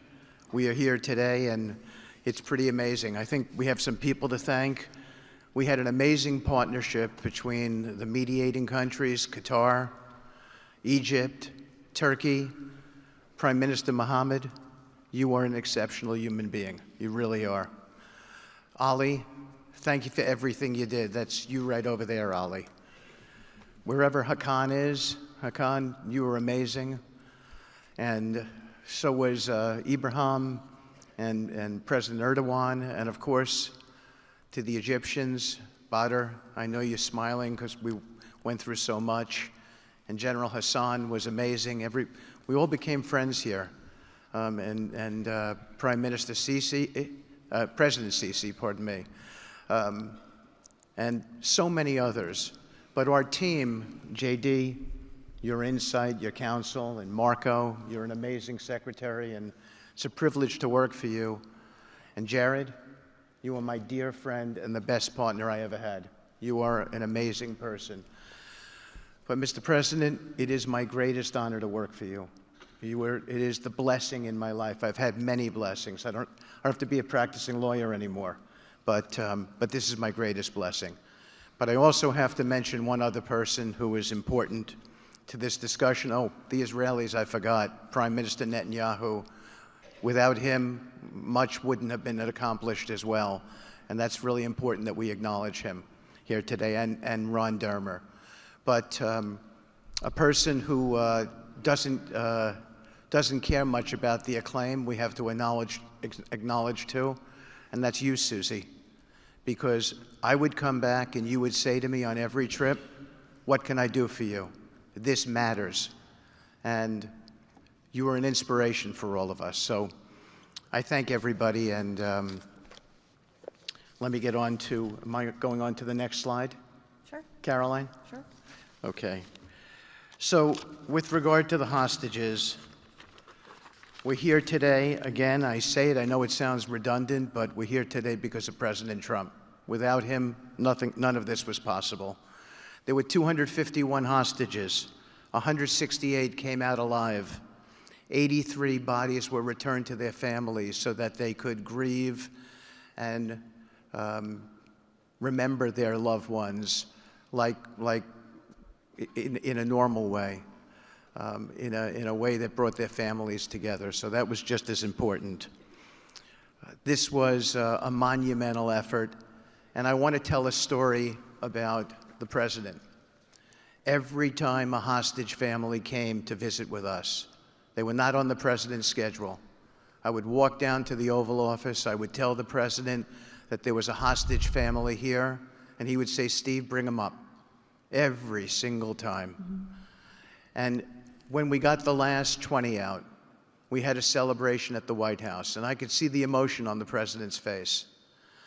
And he came up to me and he said to me, I have to tell you, this is my 5th year in the Oval Office, and I don't know that I've ever had a more special time than this moment with these people, seeing them come home.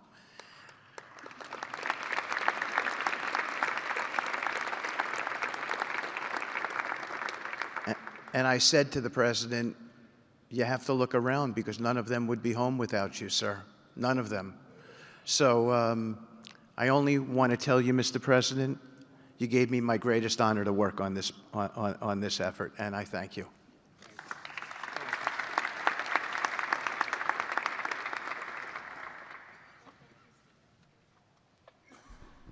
Thank you, Steve. Now you're going to hear directly from the team that has been tasked with implementing President Trump's 20-point plan for Gaza, beginning with our ambassador to the United Nations, Mike Waltz.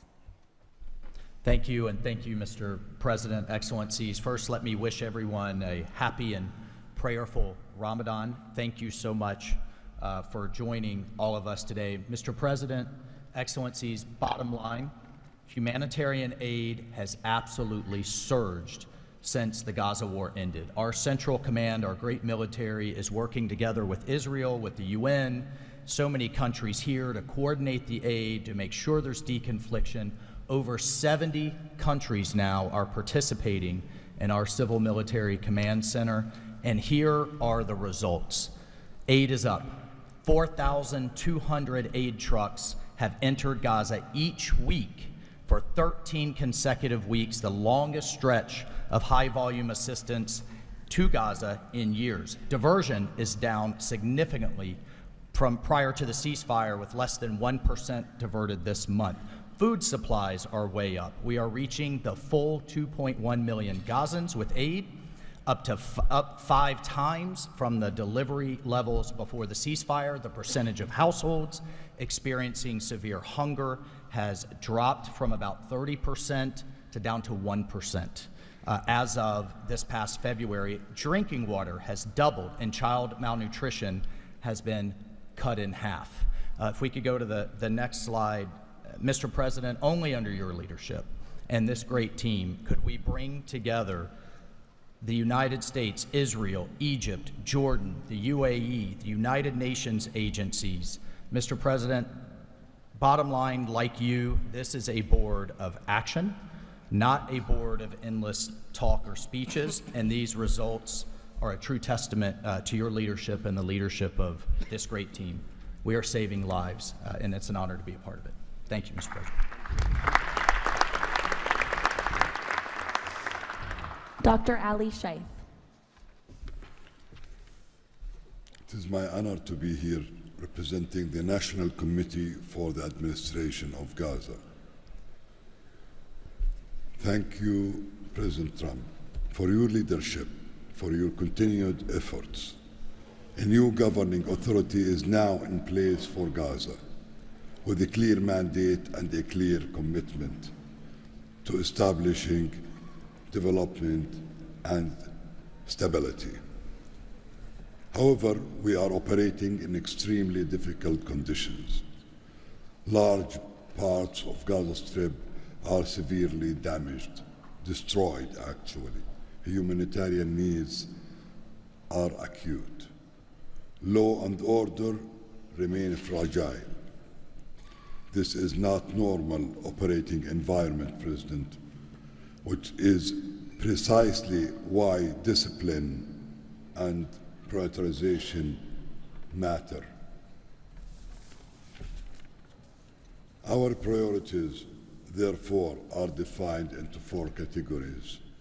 First, restore security via professional civilian police under one authority, one law, and one weapon, including training and developing 5,000 Gazan police to be deployed in 60 days. Secondly, revive economic activities and livelihoods, creating decent jobs, especially for our young population. Thirdly, ensure sustainable emergency relief as described earlier. Fourthly, restore basic services including electricity, water, health and education, and last but not least is access and movement. Our mandate is simple, President, step by step to build the foundation for lasting peace, dignity and prosperity for the people of Gaza. And this is where we count on your continued leadership and support. Blessed the peacemaker. Thank you.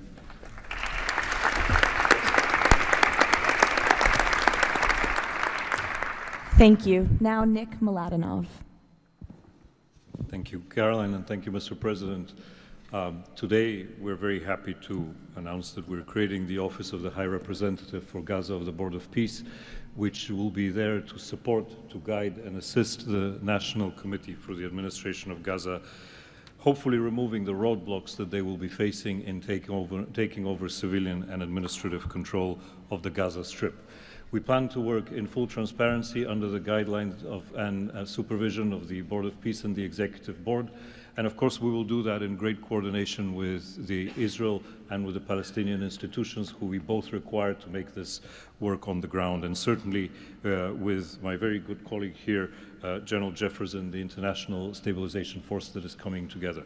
Mr. President, if I can actually use the opportunity to announce some breaking news that as of this morning, we started the process of recruiting Palestinian police force that Ali was just referring to. And just in the first few hours, we have 2,000 people who have applied to join a new transitional Palestinian police force to be formed in Gaza under the authority of the National Committee with the support of the Board of Peace, trained in Egypt, where we have received an excellent proposal of how to do that forward. And this is critical to what we need to do as we begin this process. And if we may move to the second slide.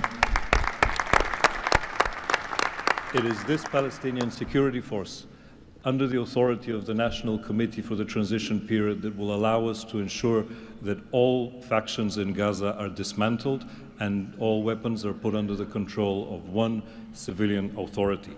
The only way to do that is the full implementation of the 20-point plan and the UN Security Council resolution, which binds us all to make sure that that is the way forward. We have now a fully agreed framework with the mediators on how to do this, and I thank very much the state of Qatar, Egypt, and Turkey for their excellent support in this. We now need to move forward on communicating it and negotiating the details of the implementation plan with the factions on the ground. But rest assured to all of you that we're on the right track, and if I can ask one thing of all of us, is to make sure that we have one message, There is no other option except the full demilitarization and decommissioning of all weapons in Gaza for reconstruction to begin and for people to have a new way of life going forward. Thank you.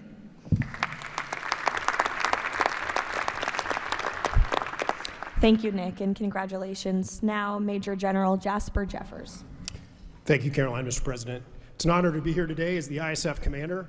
The ISF will do two things: stabilize the security environment in Gaza and enable civilian governance as established by the National Committee. For the last few months, we've had a team on the ground of U.S. military experts preparing the infrastructure for the ISF. This team's already operating from a combined joint operations center that's going to be the headquarters for the entire ISF. As you can see on our map, our plan is for the ISF to be assigned in 5 different sectors, each sector receiving 1 ISF brigade. In the short term, we plan to deploy to the Rafah sector first, in addition to the training of police. Midterm objective is to continue to expand, sector by sector, all moving to our long-term 12,000 police and 20,000 ISF soldiers. I'm incredibly pleased to announce today that the first 5 countries have committed troops to serve in the ISF: Indonesia, Morocco, Kazakhstan, Kosovo, and Albania. And 2 countries have committed to train police: Egypt and Jordan. I would also like to announce that I have offered and Indonesia has accepted the position of Deputy Commander for the ISF. With these first steps, we will help bring the security that Gaza needs for our future prosperity and enduring peace. Thank you.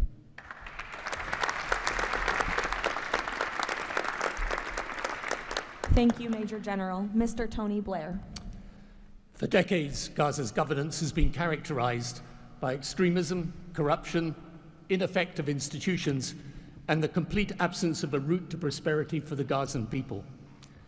Yet, as President Trump recognized, its potential has always been vast.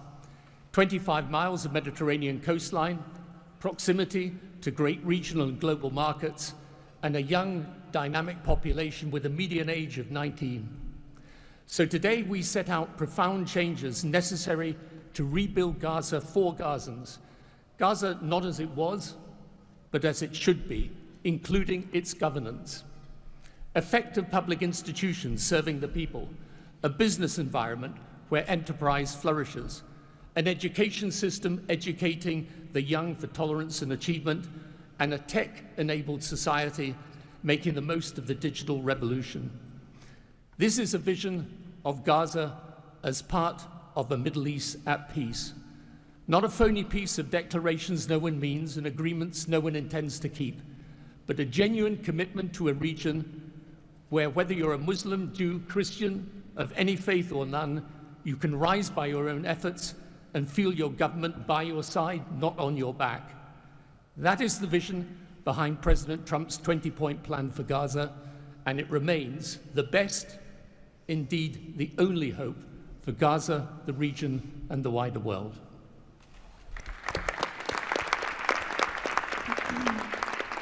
Thank you. Mr. Yakir Gabay. Hello, everybody. Thank you, Mr. President. Gaza is destroyed. We assembled here on this historic day with common vision to rebuild Gaza for the next generations. Our mission is to recycle and remove 70 million tons of rubble and UXO and hundreds of miles of tunnels, arrange for the population fast temporary housing, in parallel to start construction of infrastructure and permanent housing. We have a detailed master plan for housing and infrastructure of modern schools and hospitals, manufacturing and agriculture, roads and trains, water and energy plants, logistic hubs, telecom, tech and data centers, sports and leisure facilities, seaport and airport, and much more. We lined up many regional contractors who build housing for millions of people in the Middle East. They will join the massive redevelopment with competitive pricing. The funding is ready and will be invested in a free economy. The local population will build their own cities, which will create hundreds of thousands of jobs and will revive the economy. The Gaza coastline is 26 miles long. It can be developed as a new Mediterranean Riviera with 200 hotels and potential islands. The value goes to the Gazans through the Gaza Sovereign Fund. This plan is all subject to a full disarmament of Hamas. Thank you very much. Together we will make this vision into a reality.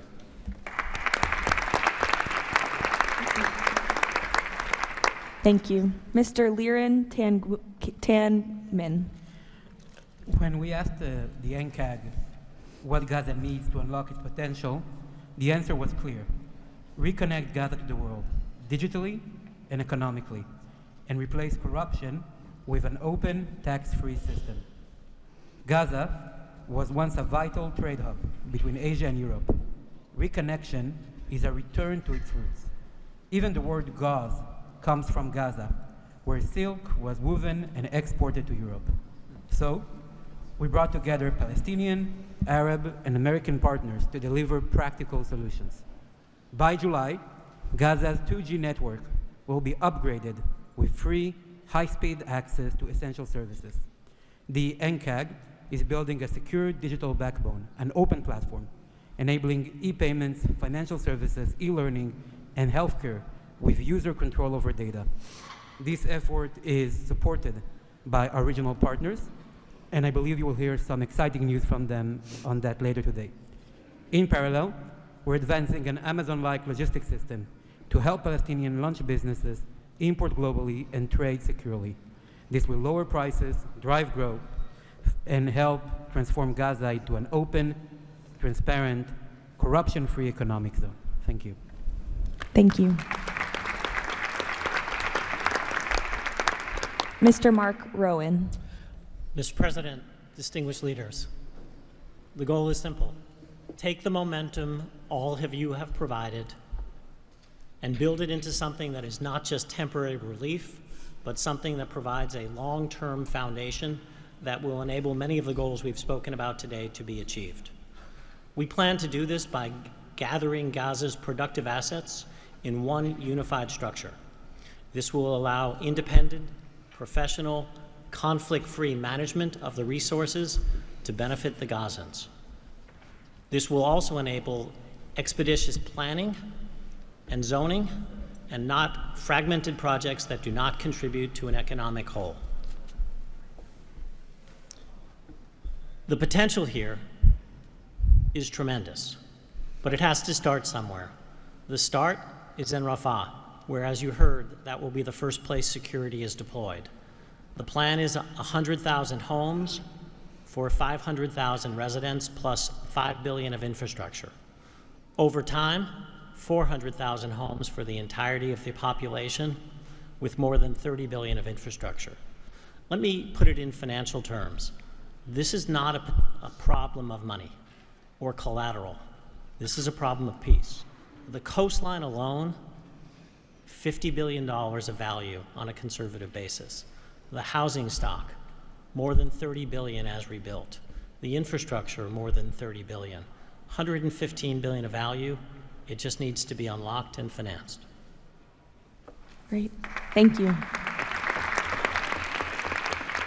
Mr. Ajay Banga. Thank you, Caroline, and thank you, Mr. President.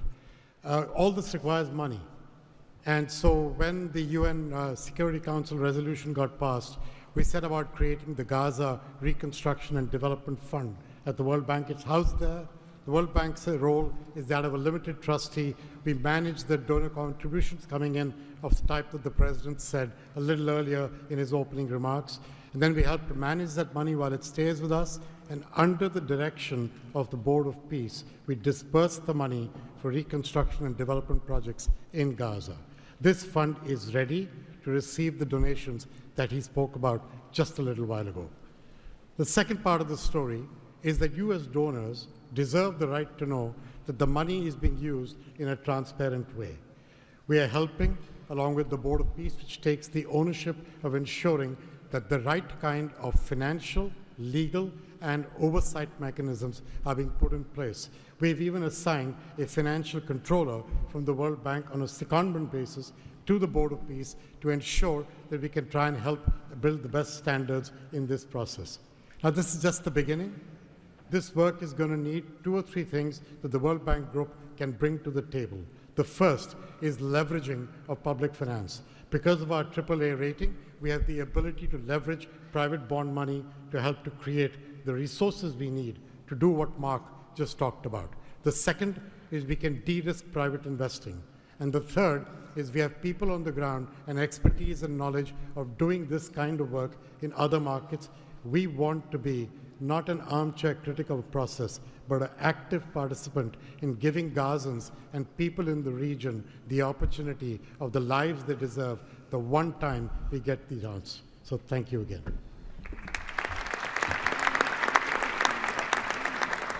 Thank you all for your tremendous work. Before we turn it over to many of the distinguished leaders who are here today, we are going to hear from Mr. Kushner to talk about the future of the Board of Peace. Thank you, Caroline, and thank you, Mr. President, Mr. Vice President, Secretary Rubio. We cannot change the past, but I think that what you're seeing today is that we can potentially change the future if we focus and do this in the right way. We tried to structure this meeting like a proper board meeting, like we do in the private sector, where we have all the preparation, we get the right people together, and we really report on what our challenges are, what the opportunities are, and what are the approaches. What you've seen today is just a small sample of the work that's been done, and I really want to thank the entire team that's worked so hard at this. A lot of these people are volunteers. They're doing this not for any personal gain. People are not personally profiting from this. They are really doing this for their children and for their grandchildren and because they want to see peace. One small anecdote is Liran said to me, "Are you sure I should be presenting? I'm a Jewish Israeli and I'm working on Gaza and all these things." And I said, "That's exactly why you should be presenting today." If Jews and Muslims work together, Israelis and Palestinians with Americans and English and Bulgarian and people from all around the world, then we can kind of join on a common goal, which is peace and togetherness, and that's really what we've done. I want to thank President Trump. I remember working with you on your first foreign policy speech in 2016 that you gave at the Mayflower Hotel, and at the time, those ideas were considered to be very, very radical. What I saw as somebody who didn't have any foreign policy experience were just common sense ideas. Why can't the world be better? Why can't there be peace? Why can't there be more prosperity for all people in all ways? And I think over the last decade, you really have changed the way that the world thinks about a lot of these things. And I think that this organization is bringing a new approach and new ideas and new people together in order to effectuate it. I'd really like to thank all the countries that joined on very early. I see this as a very self-selecting group of countries that really believe that the future can be different and wanted to join in partnership and put their reputations and their resources and their time and their ideas on the way to say, these are the challenges we're putting into that we're solving in our own countries. We want to come with new ideas because we've achieved success and we believe that the world can be better in that regard. So I don't have to go through these slides in great detail, but we've secured today, even without the president's amazing commitment, over $7 billion. As Mark said, we don't really have a resource issue here, although we are going to need everyone's support. We just need to be executing and doing this in a good way. We've dealt with the humanitarian issue. We've returned the hostages. But the one final thing I just want to talk about as well from our perspective is that the President Trump in his heart wanted to get the hostages home, but he also really wanted to help the people of Gaza. He saw the suffering that they were enduring, not through fault of their own, because of the bad leadership that they had, the situation they were born into. The war was a horrific, horrific situation. And I think through this process, thanks to Ali and the committee, we are now here to fully support the committee. We are here to help the people of Gaza, to lift them up and give them every opportunity to succeed. And we really see this as a partnership with them and with the Israelis to see if we can create an environment that can be peaceful, that can be functional, that can offer people the opportunity to really live a better life. And I think you've seen some of the work today, and hopefully we'll be successful. Like I said the last one, failure is not an option, and we have to really push forward and keep finding ways to succeed with this. So really thank you, President Trump, Vice President Vance, and Secretary Rubio, and obviously Steve, who's been, like he said about me, I feel just about him. Working through all these challenges has been an absolute honor and a pleasure with you, and I've really been very lucky to have your partnership. So really thank you all, and I'll give back to Caroline. Thank you. Thank you, Jared. The war Hamas began has left. The war Hamas began has left Gaza in ruins. Yet from these ruins, a new future will rise. President Donald Trump unparalleled achievements in just a few months. The United States, together with key regional and global partners, has signed the 20-point Gaza Peace Plan, a blueprint for security, peace, and prosperity. All the hostages returned. the living ones to their homes, and the deceased to burial. Ceasefire is stable, and the killings from both sides reduced by 99%. The United Nations Security Council approved the establishment of the Board of Peace chaired by President Donald Trump, a governing body dedicated to providing security, infrastructure, and homes for Gaza's people, ushering in the new dawn for Gaza. The new Palestinian Technocratic Government of Gaza, the NCAG, was elected with consent of all parties, including the Palestinian factions, Israel, and the Arab countries. Rafah border crossing with Egypt was open. The NCAG will secure the disarmament of Gaza to ensure one authority, one law, and one weapon. The United States and its partners, in coordination with the World Bank, are pledging billions of dollars to rebuild Gaza. Safe areas are being established in Rafah and later across the Gaza Strip, where families can receive shelter, food, health care, and education. In Rafah, Gazans will build their first new city. The NCAG, with the Board of Peace, will expand development across the entire Strip, employing hundreds of thousands in reconstruction and business activity. Transportation, water, and energy systems will be restored, and a modern economy will begin to emerge. Children will return to classrooms with a curriculum that promotes tolerance, dignity, and peace. Our goal by year 3, Rafah fully rebuilt, unemployment curbed, and Gaza connected to the world through an Abrahamic gateway, linking it with Egypt, Israel, Jordan, Saudi Arabia, the UAE, and extending to India and Europe. By year 10, Gaza will be self-governed, integrated into the region with thriving industries and housing for all. This is the framework for Gaza's rebirth: secure, prosperous, and peaceful.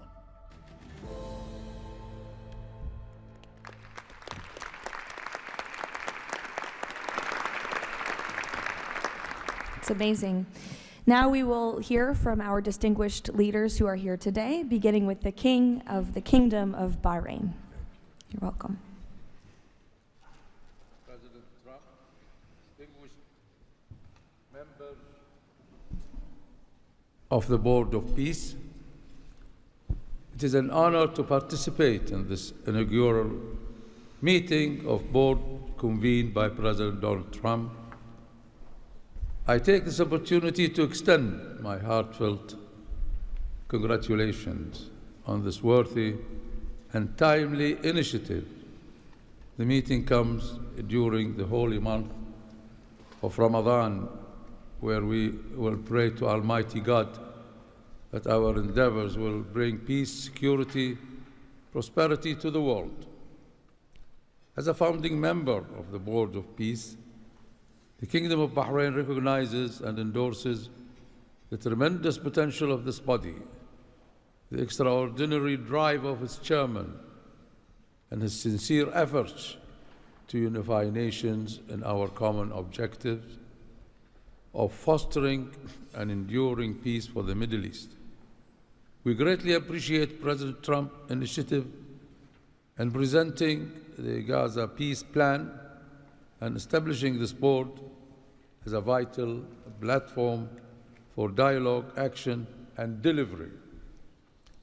As we embark on this historic journey together, we urge all peace-loving nations, organizations, and groups to actively engage in the successful implementation of the second phase of the Gaza Peace Plan. This includes ensuring a lasting ceasefire in Gaza, facilitating its reconstruction, and providing hope and new opportunities for the people of Palestine and Israel. This inaugural meeting of the Board of Peace marks an extraordinary and pivotal chance to envision a new future to Gaza, one that emerges from the ruins of conflict to building a landscape of security, aspiration, hope, and opportunity for its people. And reaffirming our commitment to this vision, the Kingdom of Bahrain has contributed the funds towards the operations and administration of the Board of Peace, and today we announce our readiness to provide the necessary infrastructure and skills to establish an effective government digital services platform for Gaza. Our decision to join the Abraham Accord and enter into the CCBA agreement with the United States reflects our commitment to advancing peace and stability in the Middle East. The United States' historic and ongoing presence in our region has served as a positive force for stability, and we remain dedicated to strengthening our partnership. We look forward with optimism to working with the Board of Peace and all of our international partners who share our ambitions for a brighter future for all. Thank you, Mr. President.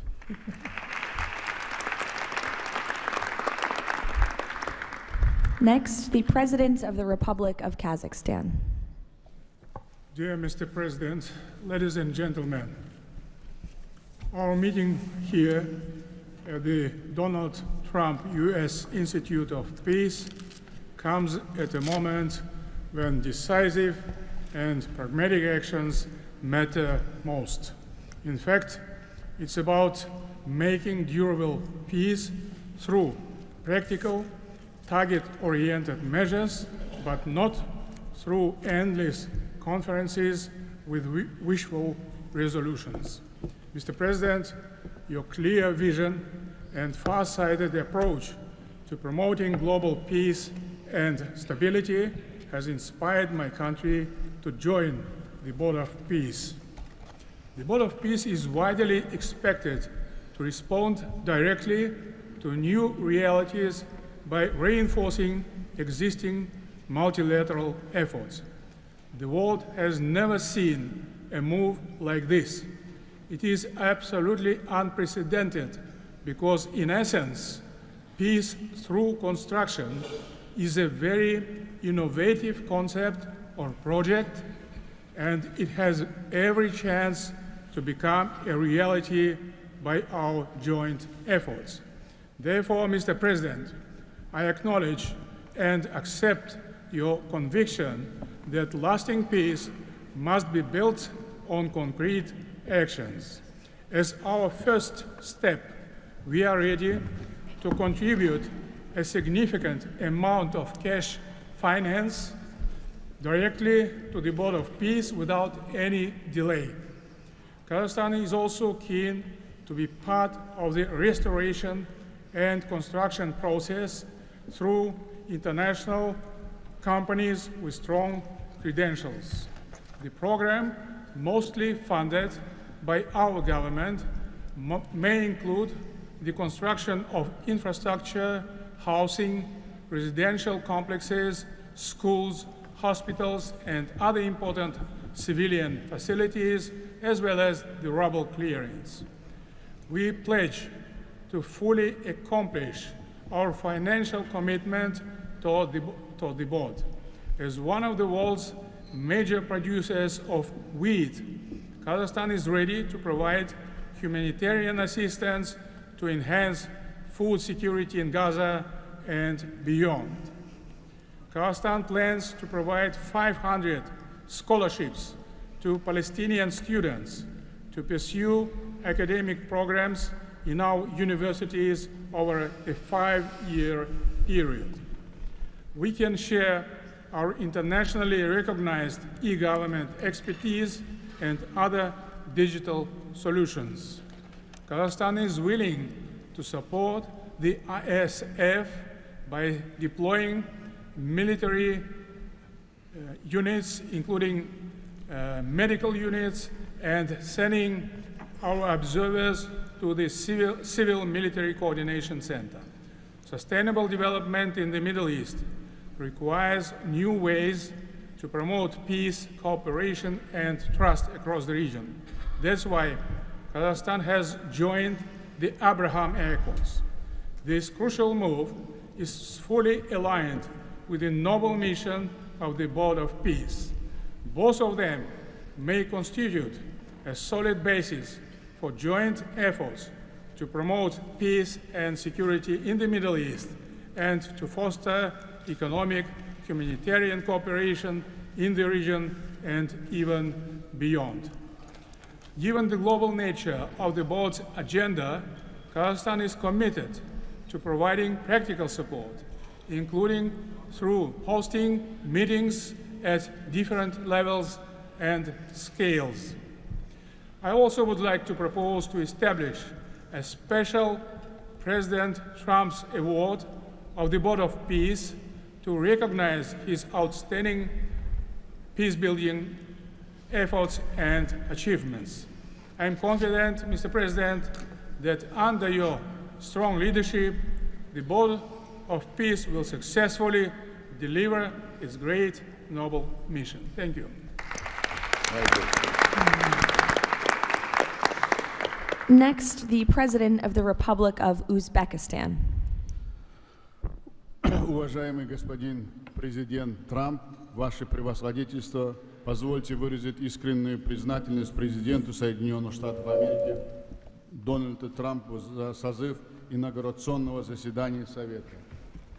Несомненно, сегодняшний саммит – это результат политической воли и прагматизма президента Трампа.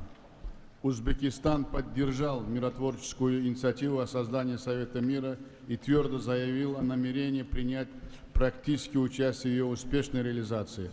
Убежден, что работа Совета позволит сформировать благоприятную обстановку для экономического и социального восстановления сектора Газа.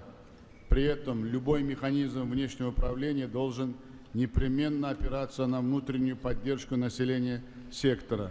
Скоординированные усилия всех сторон позволят обеспечить устойчивость постконфликтного процесса и создание условий для скорейшего восстановления Газы. Подчеркну, что Узбекистан готов внести посильный вклад в возведение жилых домов, детских садов, школ и больниц.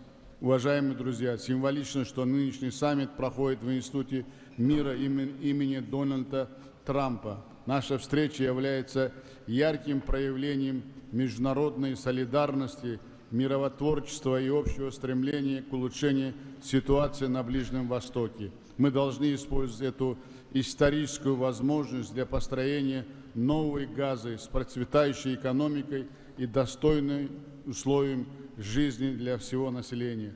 Благодарю за внимание.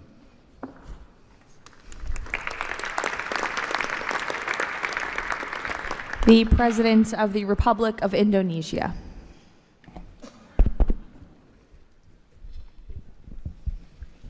President Trump, distinguished delegates, Indonesia, from the first day that we studied President Trump's 20-point plan, we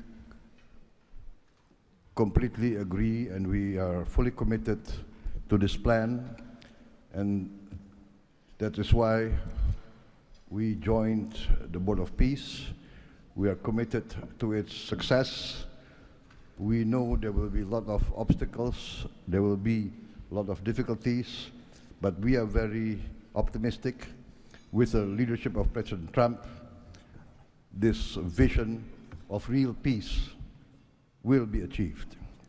There will be problems, but we will prevail. We will achieve our dream of peace in Palestine, peace, a lasting and peaceful solution for the Palestinian problem and in Gaza.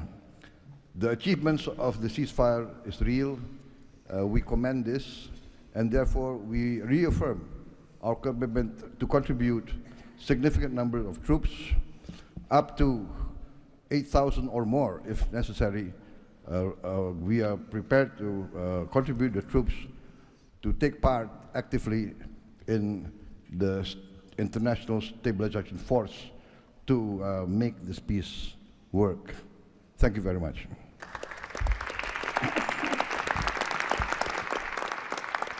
The President of Romania.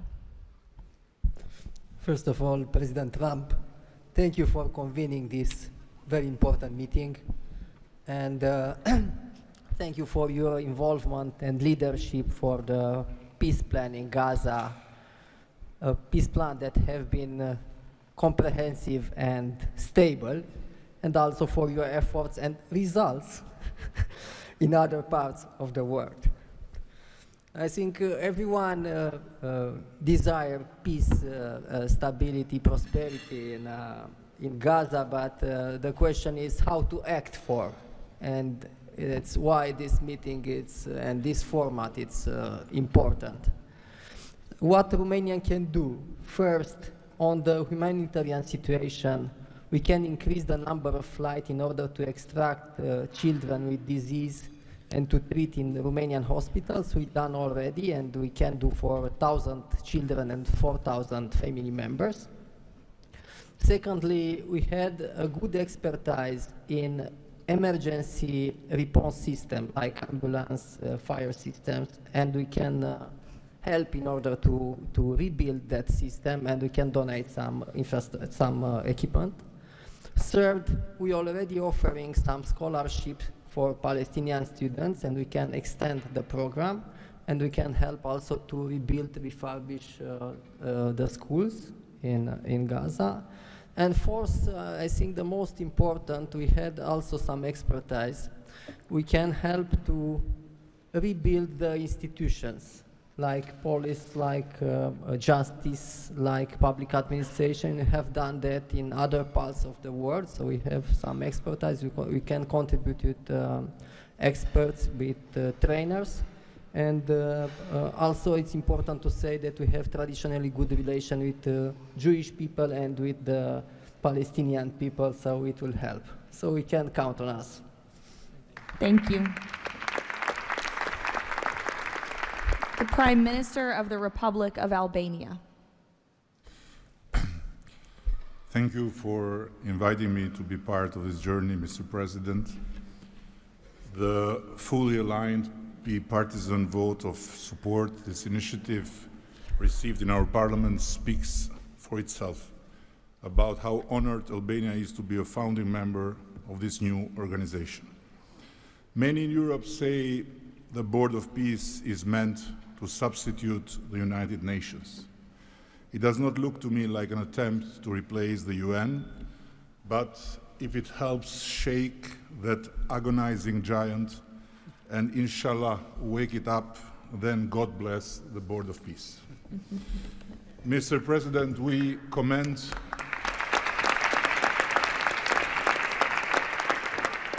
commend your decisive role in bringing a halt to the heartbreaking conflict in Gaza, and Albania has confirmed its participation in the stabilization force with our troops. At the same time, I propose that this board invite all countries to contribute directly by building a dedicated public facility for Palestinian children, and in doing so, the world would help the children of Gaza, who are the most innocent hostages of the lunacy of Hamas, to grow within the tangible presence of the largest chain of hands humanity has ever joined together, by not only putting the money, but bringing their own architects in this, so the world will transform an wound of history into an oasis of hope, where compassion takes concrete form and the future is shaped around those who deserve it most, the next generations of Palestinians. Albania would be privileged to stand in that chain. Allow me very briefly to draw your attention to another open conflict closer to home, where President Trump's leadership during his first term brought Kosovo and Serbia closer than ever to a final peace agreement. The president of Kosovo was then brutally prevented from traveling to the White House to sign that agreement in the presence of President Trump. And this was the doing of the very same Sicario prosecutor that went after President Trump himself, and for that became worldwide famous. Today, the Kosovo president have now spent 6 years in pretrial detention before a special court in The Hague, sponsored by several democratic states, some of them present here, that should be shamed of that type of international justice. Just last week, Mr. President, another prosecutor funded by this great country and its taxpayers requested 45 years of imprisonment for him, a request that sent shockwave of humiliation through an entire peace-seeking nation. At this moment, only a few months stand between a man who rose from resistance to ethnic cleansing to become a peacemaker and the potentially devastating outcome in a court that has so far failed at every step to uphold the standards of democratic justice. For the sake of God, Mr. President, let's do something before, as you say, very bad things might happen again. And again, thank you so much for including Albania in this noble initiative by bringing close friends of Israel and of the Arab countries. We very much hope to be an added value in your amazing vision.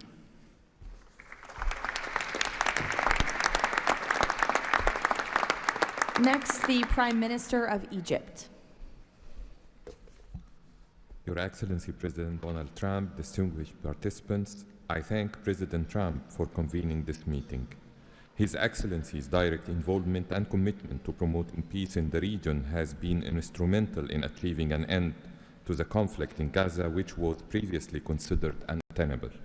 Egypt supports President Trump's vision to usher in a new era of peace and coexistence among the people of the region, in which the Palestinian people enjoy the rights to self-determination and statehood in accordance to relevant international resolutions.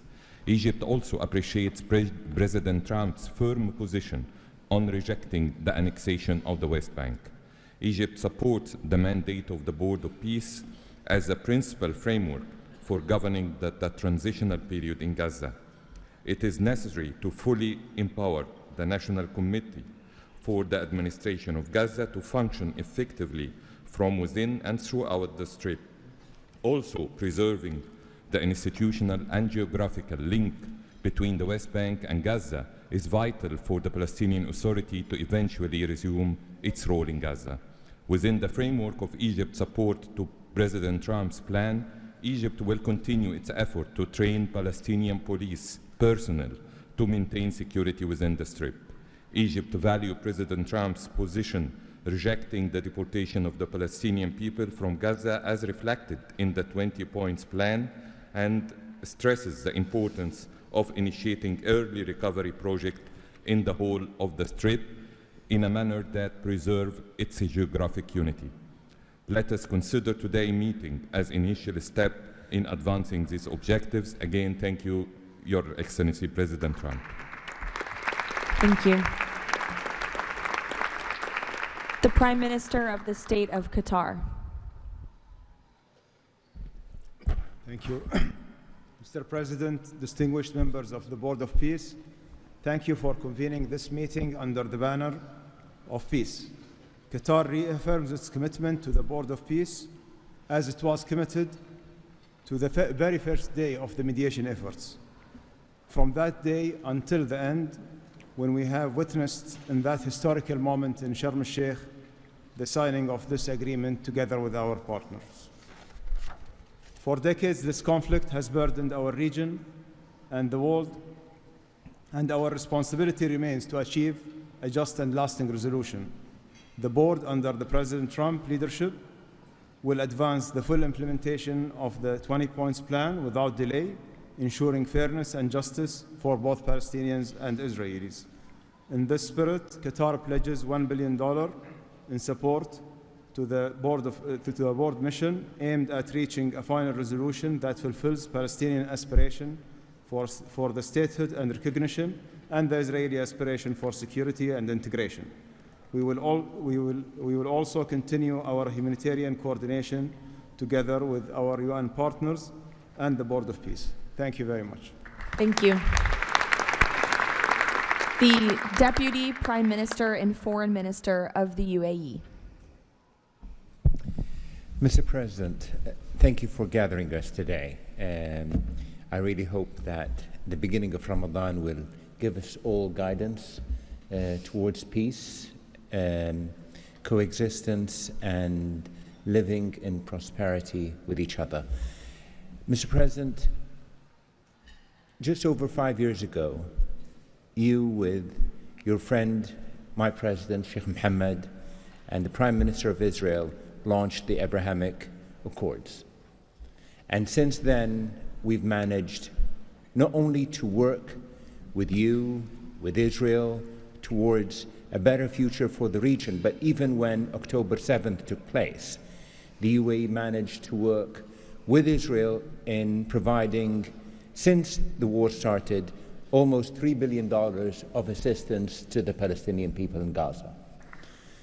Today, Mr. President, the UAE announces a further $1.2 billion for supporting Gaza through the Board of Peace, which I'm delighted that I've been working with so many friends like Steve and Jared, Secretary Rubio, who's been so inspiring in so many other ways, on so many other fronts, and looking forward working with him for in the future. And Mr. President, if it wasn't for your support, I think this board would not have been gathered. We would not have had the meeting in New York to end this war, when you gathered 8 leaders of the region to end this war. So, Mr. President, during Ramadan, we pray for your success. Thank you. Thank you.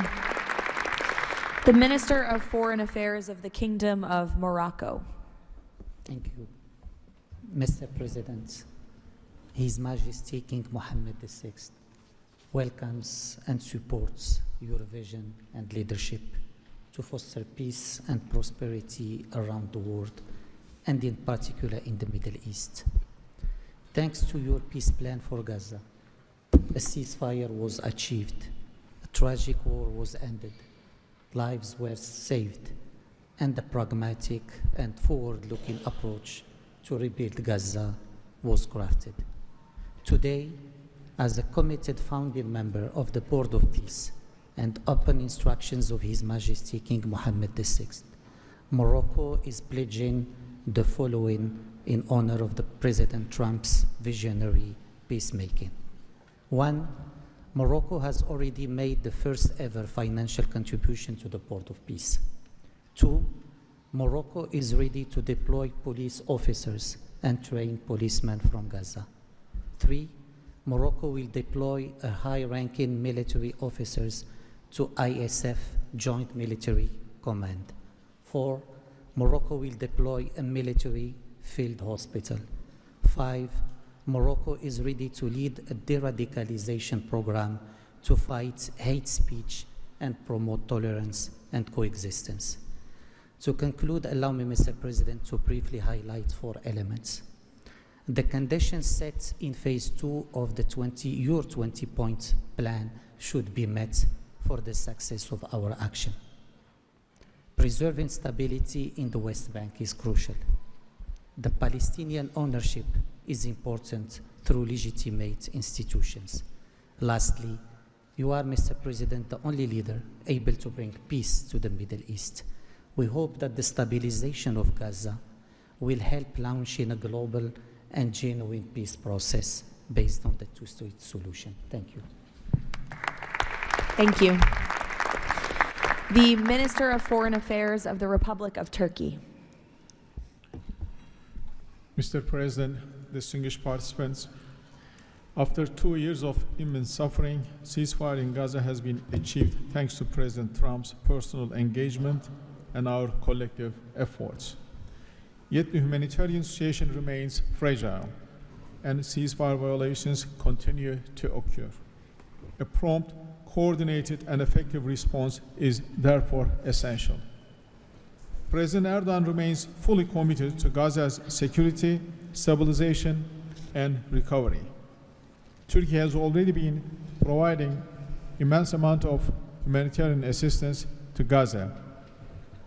We can also contribute meaningfully to the rehabilitation of health and education sectors, as well as the training of the police force.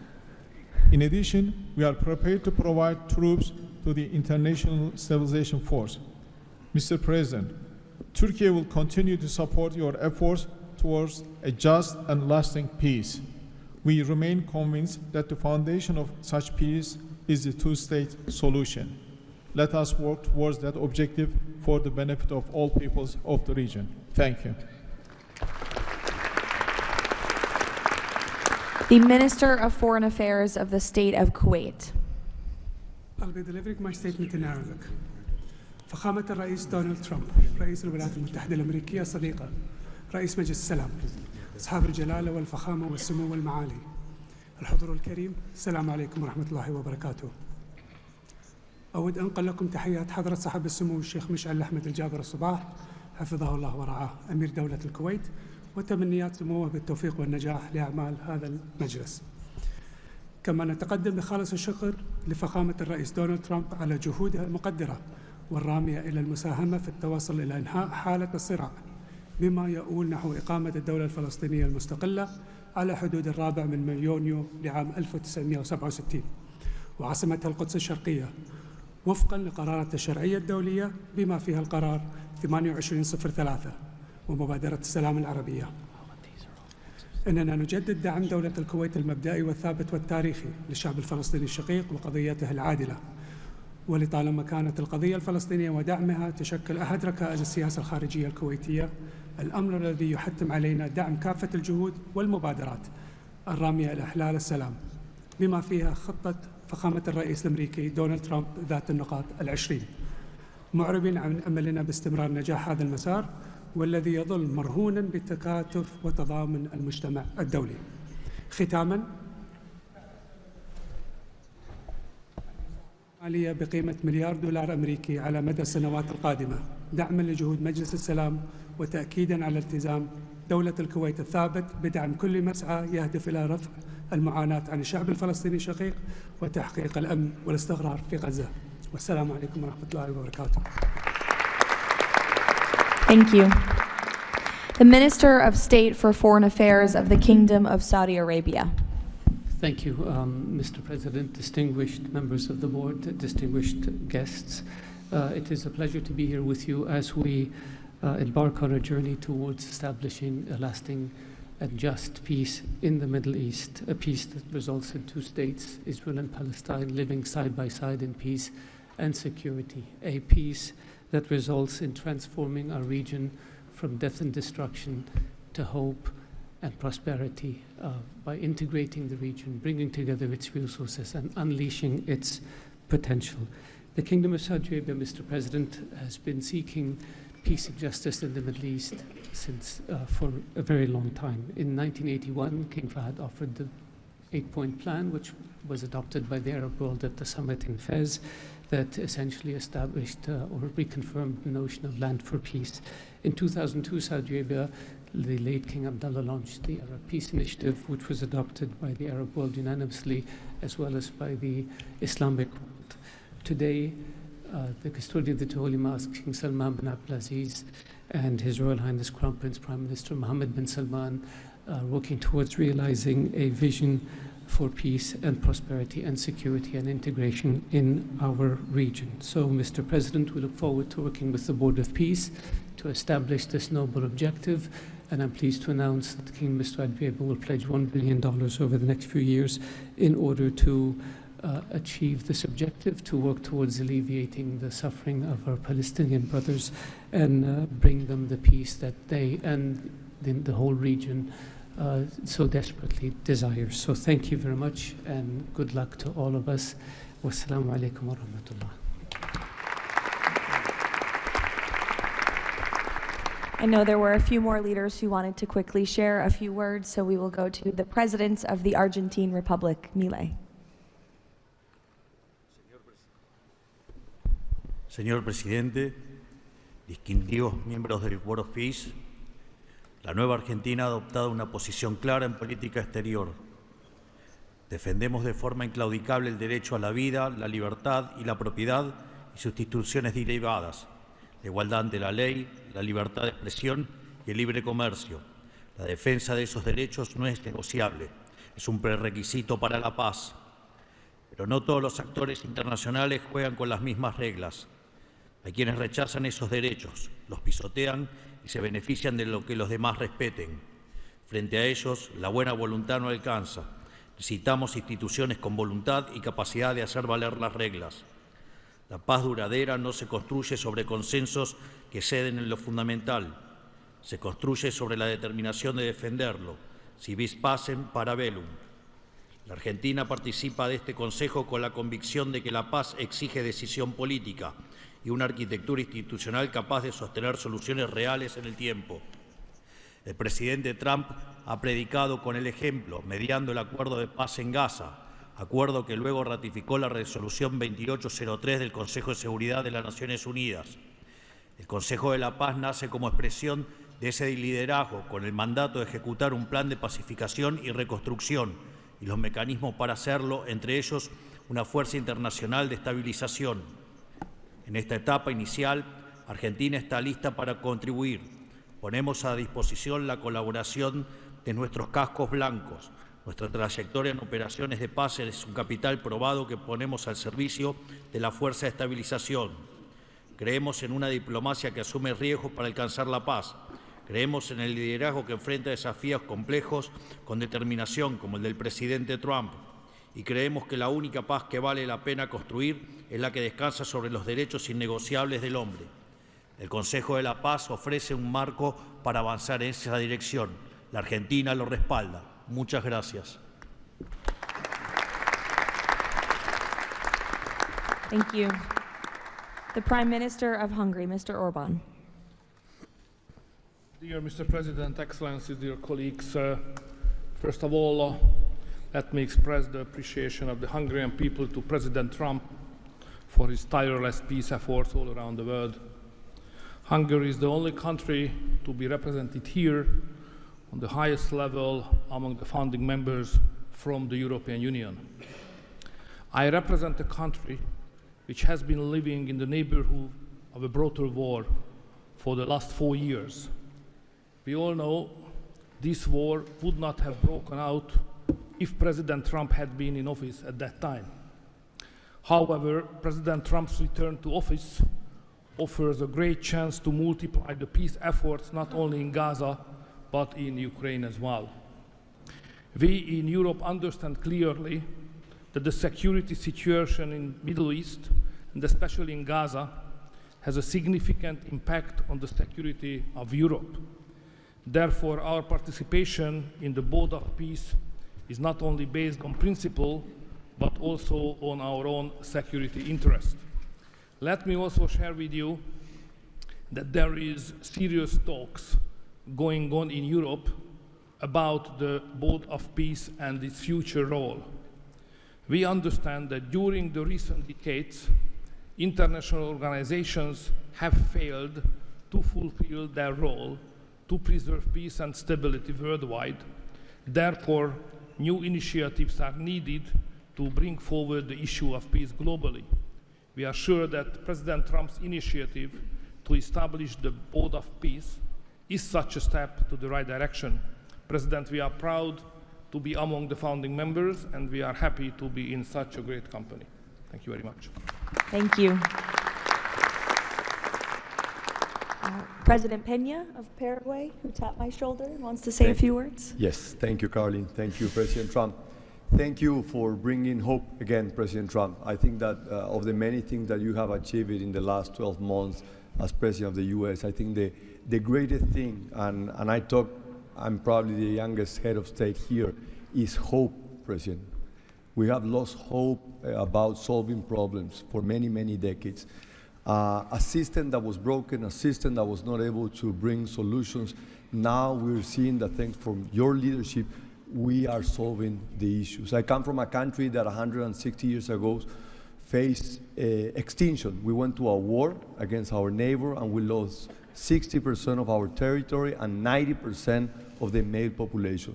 So we know on our own flesh the hardship and all the difficulties of war. That's why Paraguay is so proud to be a founding member of the Board of Peace, and we're here to collaborate. Maybe we are not going to be the country that's going to bring the more money or the more security forces, but I think that there is a lot that all of the countries can bring to the table to solve these issues. Paraguay, together with a handful of countries, have been supporting Israel, and we will continue to do so. But we come here with an open heart to work for peace. And today is Gaza, tomorrow will be another conflict area in the world, but we need to solve each of all these conflicts, and I really appreciate the leadership that you have taken, President. Paraguay stands ready to collaborate next to you. We're going to continue to support the U.S. initiative. Probably the only day that we're not going to be able to support the USA is going to be on June 12th, because Paraguay is going to be facing the U.S. in the World Cup. Thank you very much. Thank you. The Minister of Foreign Affairs of the State of Israel, please. Thank you. President Trump, this is an important day. Your historic actions have proven time and again. You are a leader who takes initiative, forges new paths, and works toward a better future for the entire world. Your visionary leadership, alongside with Prime Minister Netanyahu's resolve, brought all our hostages home from Gaza. Thank you for that.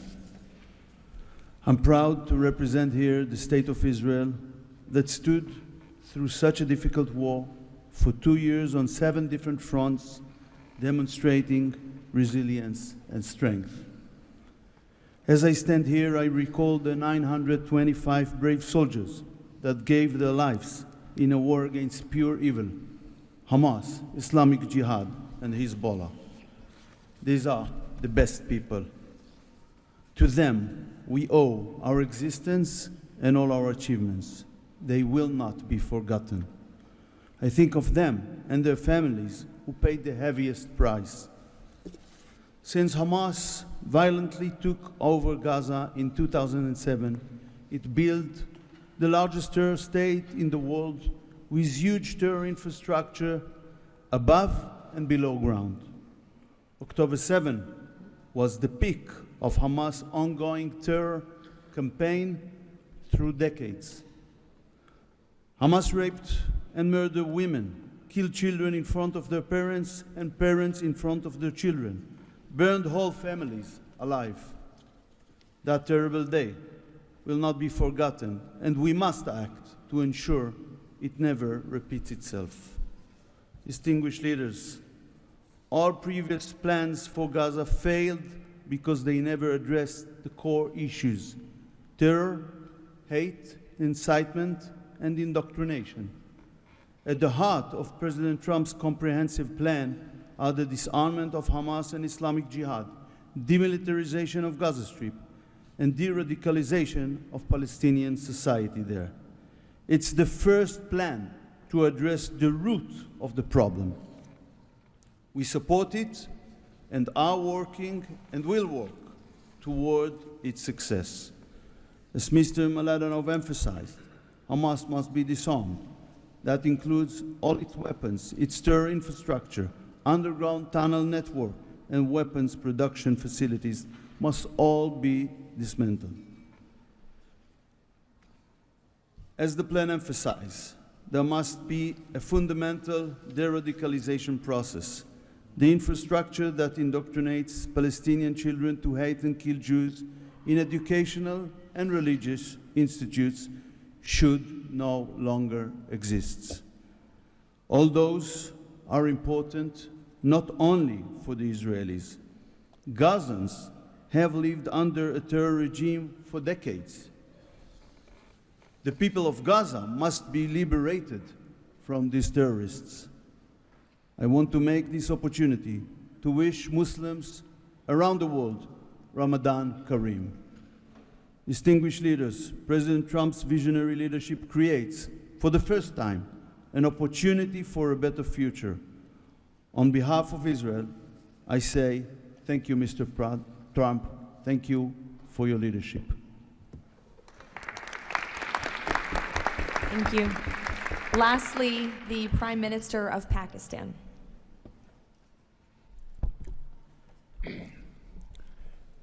Bismillah ar-Rahman ar-Rahim. Your Excellency, President Donald J. Trump, members of the Board of Peace, distinguished guests, ladies and gentlemen, Assalamu alaikum and a very good morning. It's a great honor, Mr. President, to attend this inaugural Board of Peace meeting in this holy month of Ramadan, and may God reward you and make you successful in your efforts to bring lasting peace in Gaza. Mr. President, we deeply appreciate your unique initiative and your dynamic leadership in advancing peaceful solutions to conflicts across the globe.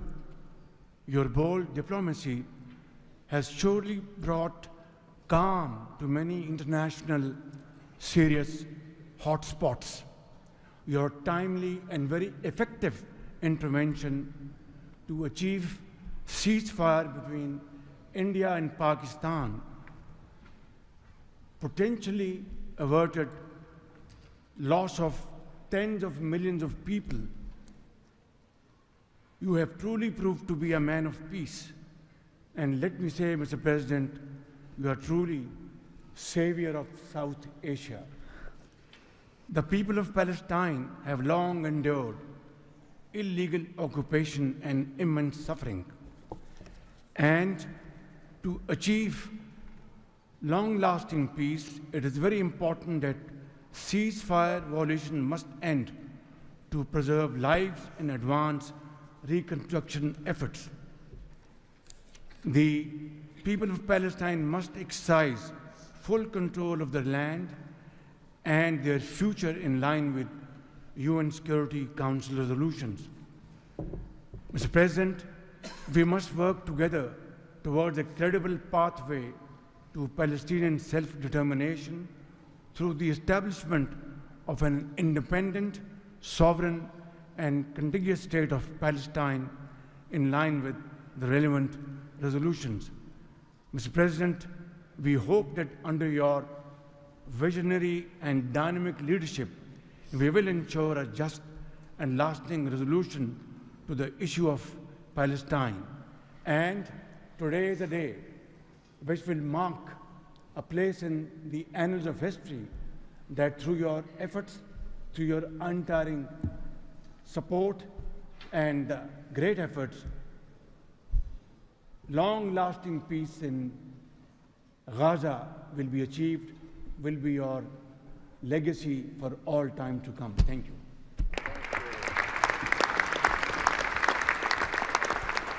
Thank you. We will now hear from the president of FIFA, Giovanni, to share more about FIFA's new partnership with the Board of Peace.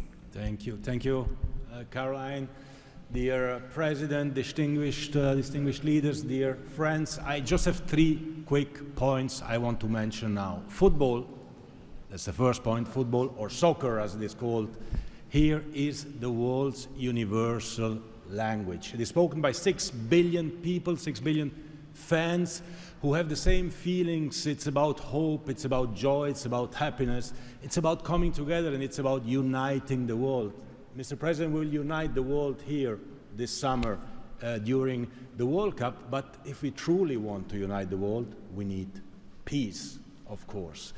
And this brings me to the second point, because today we announce a true partnership between the Board of Peace and FIFA, and I'm very proud and very happy to announce this. After having heard your presentations in Davos, I was feeling that we need to help, we need to do something. Everyone has to support peace. Everyone in this room, Mr. President, everyone outside of this room who would like to be in this room has to support peace as well. We all have to contribute for this, and that's why FIFA wants to contribute, because we don't have to just rebuild houses or schools or hospitals or roads. We also have to rebuild and build people, emotion, hope, and trust. And this is what football, my sport, is about. And the third point is that, of course, as you all know, images speak louder and better than words. So we prepared a short video, and you can watch this video. I invite you to look at it carefully. Thank you very much. God bless peace, and God bless the Board of Peace. Ramadan Kareem. Thank you.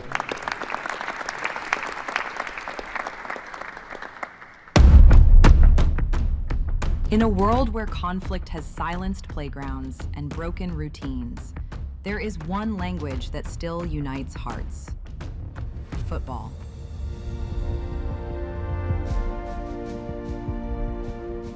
A simple ball, a shared field, a reason to believe again. Today, FIFA and the Board of Peace come together to turn football into a bridge toward peace, dignity, and hope. Through this partnership, a complete football ecosystem will be created. FIFA and the Board of Peace will build football pitches, FIFA arenas, academies, and stadiums. This initiative will support the creation of leagues at youth, amateur, and regional level, strengthening community engagement both on and off the pitch. It will also generate diverse professional opportunities, supporting the development of local talent not only on the field, but across all areas that bring football to life. Football does more than create players and coaches. It rebuilds confidence, restores routine, reopens doors to education, teamwork, and belonging. Local communities take the lead. Parents, teachers, volunteers, youth leaders, all becoming part of a shared mission to heal, to rebuild, to move forward together. Around every pitch, new emotions and long-lasting memories emerge. Community matches, fan gatherings, youth education, and sport programs. New job opportunities appear to become coaches, players, sport doctors, administrators, events organizers. We will create football ecosystem with thousands of people to be involved and engaged constantly. Together, FIFA and the Board of Peace will build, in Gaza, 50 FIFA arena mini pitches, with a cost of around $50,000 per unit. This represents a $2.5 million investment. 5 full-size pitches in 5 different districts at around $1 million per pitch. A FIFA academy with an estimated investment of $15 million. And a national stadium for 20,000 to 25,000 spectators, valued at around $50 million. These investments will create a complete football ecosystem designed to support communities and future generations. FIFA and the Board of Peace, united for football, committed to peace.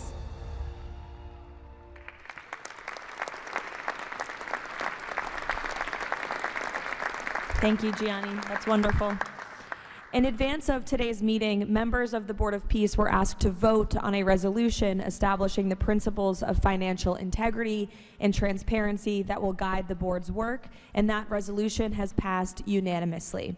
So now President Trump, as chairman of the board, will sign the resolution in the presence of a quorum of the board.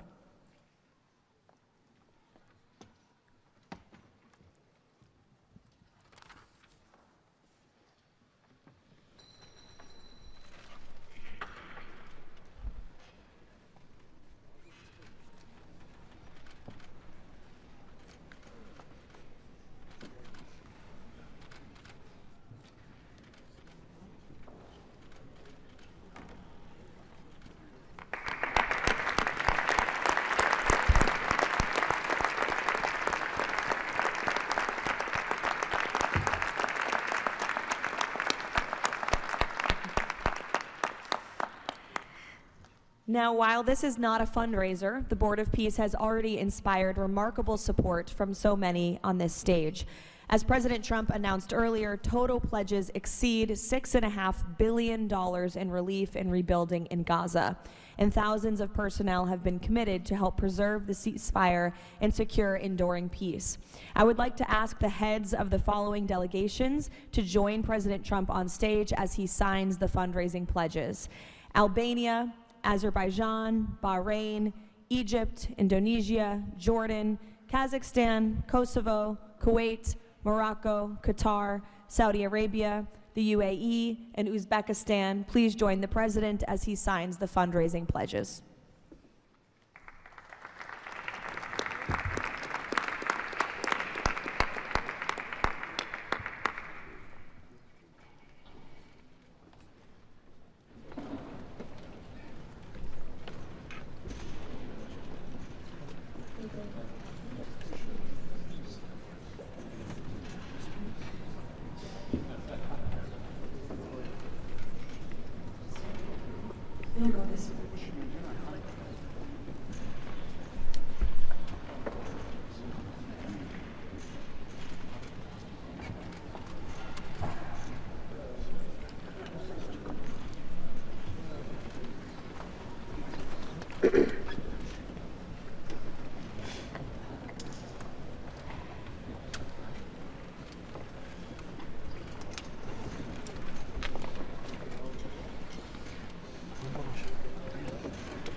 Congratulations. Now, President Trump, if you would like to say a few words to conclude, and then you have the honor of gaveling out the first ever Board of Peace meeting. Well, thank you very much, Caroline. And I will say that this has been, I think, will maybe be one of, if not the most important day of our careers. And we've had some pretty good careers up here, but this is something very special. And we're going to straighten out Gaza. We're going to make Gaza very successful and safe. And we're also going to maybe take it a step further where we see hot spots around the world. We can probably do that very easily. This is a tremendous group of powerful people and brilliant people. And I think that we can do things that a lot of other people would not be able to even conceive of or think of. We will help Gaza. We will straighten it out. We will make it successful. We will make it peaceful. And we will do things like that in other spots. Spots will come up. Things will happen that nobody's even thinking about now and not even conceivable. But we will take care of a lot of things, and we'll work again with the United Nations and bring it back to health. It needs help. It's got tremendous potential, but it needs a lot of help. And I think we can start with doing that pretty soon, Michael. I think we're going to work on that very strongly. We can fix up even the building physically. I love to see beautiful buildings. I like to see buildings fixed up physically, not look like they are in disrepair. We don't like that. So we're going to do a job with the United Nations. We're going to have some very good people, and you have some very good people there right now, but we're going to put some extra people in, and we're going to have it help us. But most importantly for today, the Board of Peace is going to lead the way in Gaza. We're going to make Gaza an example of success and safety and unity, and it's an honor that you're here, and I want to thank the media for being so respectful. You're really amazing.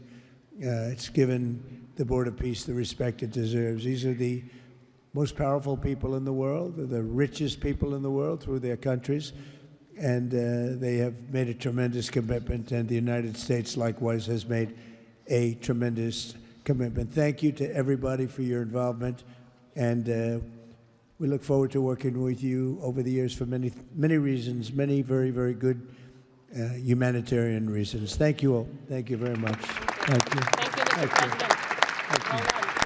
Thank you. Thank you, everybody. Ready? Thank you. We'll take it with us. Thank you, everybody.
Gone.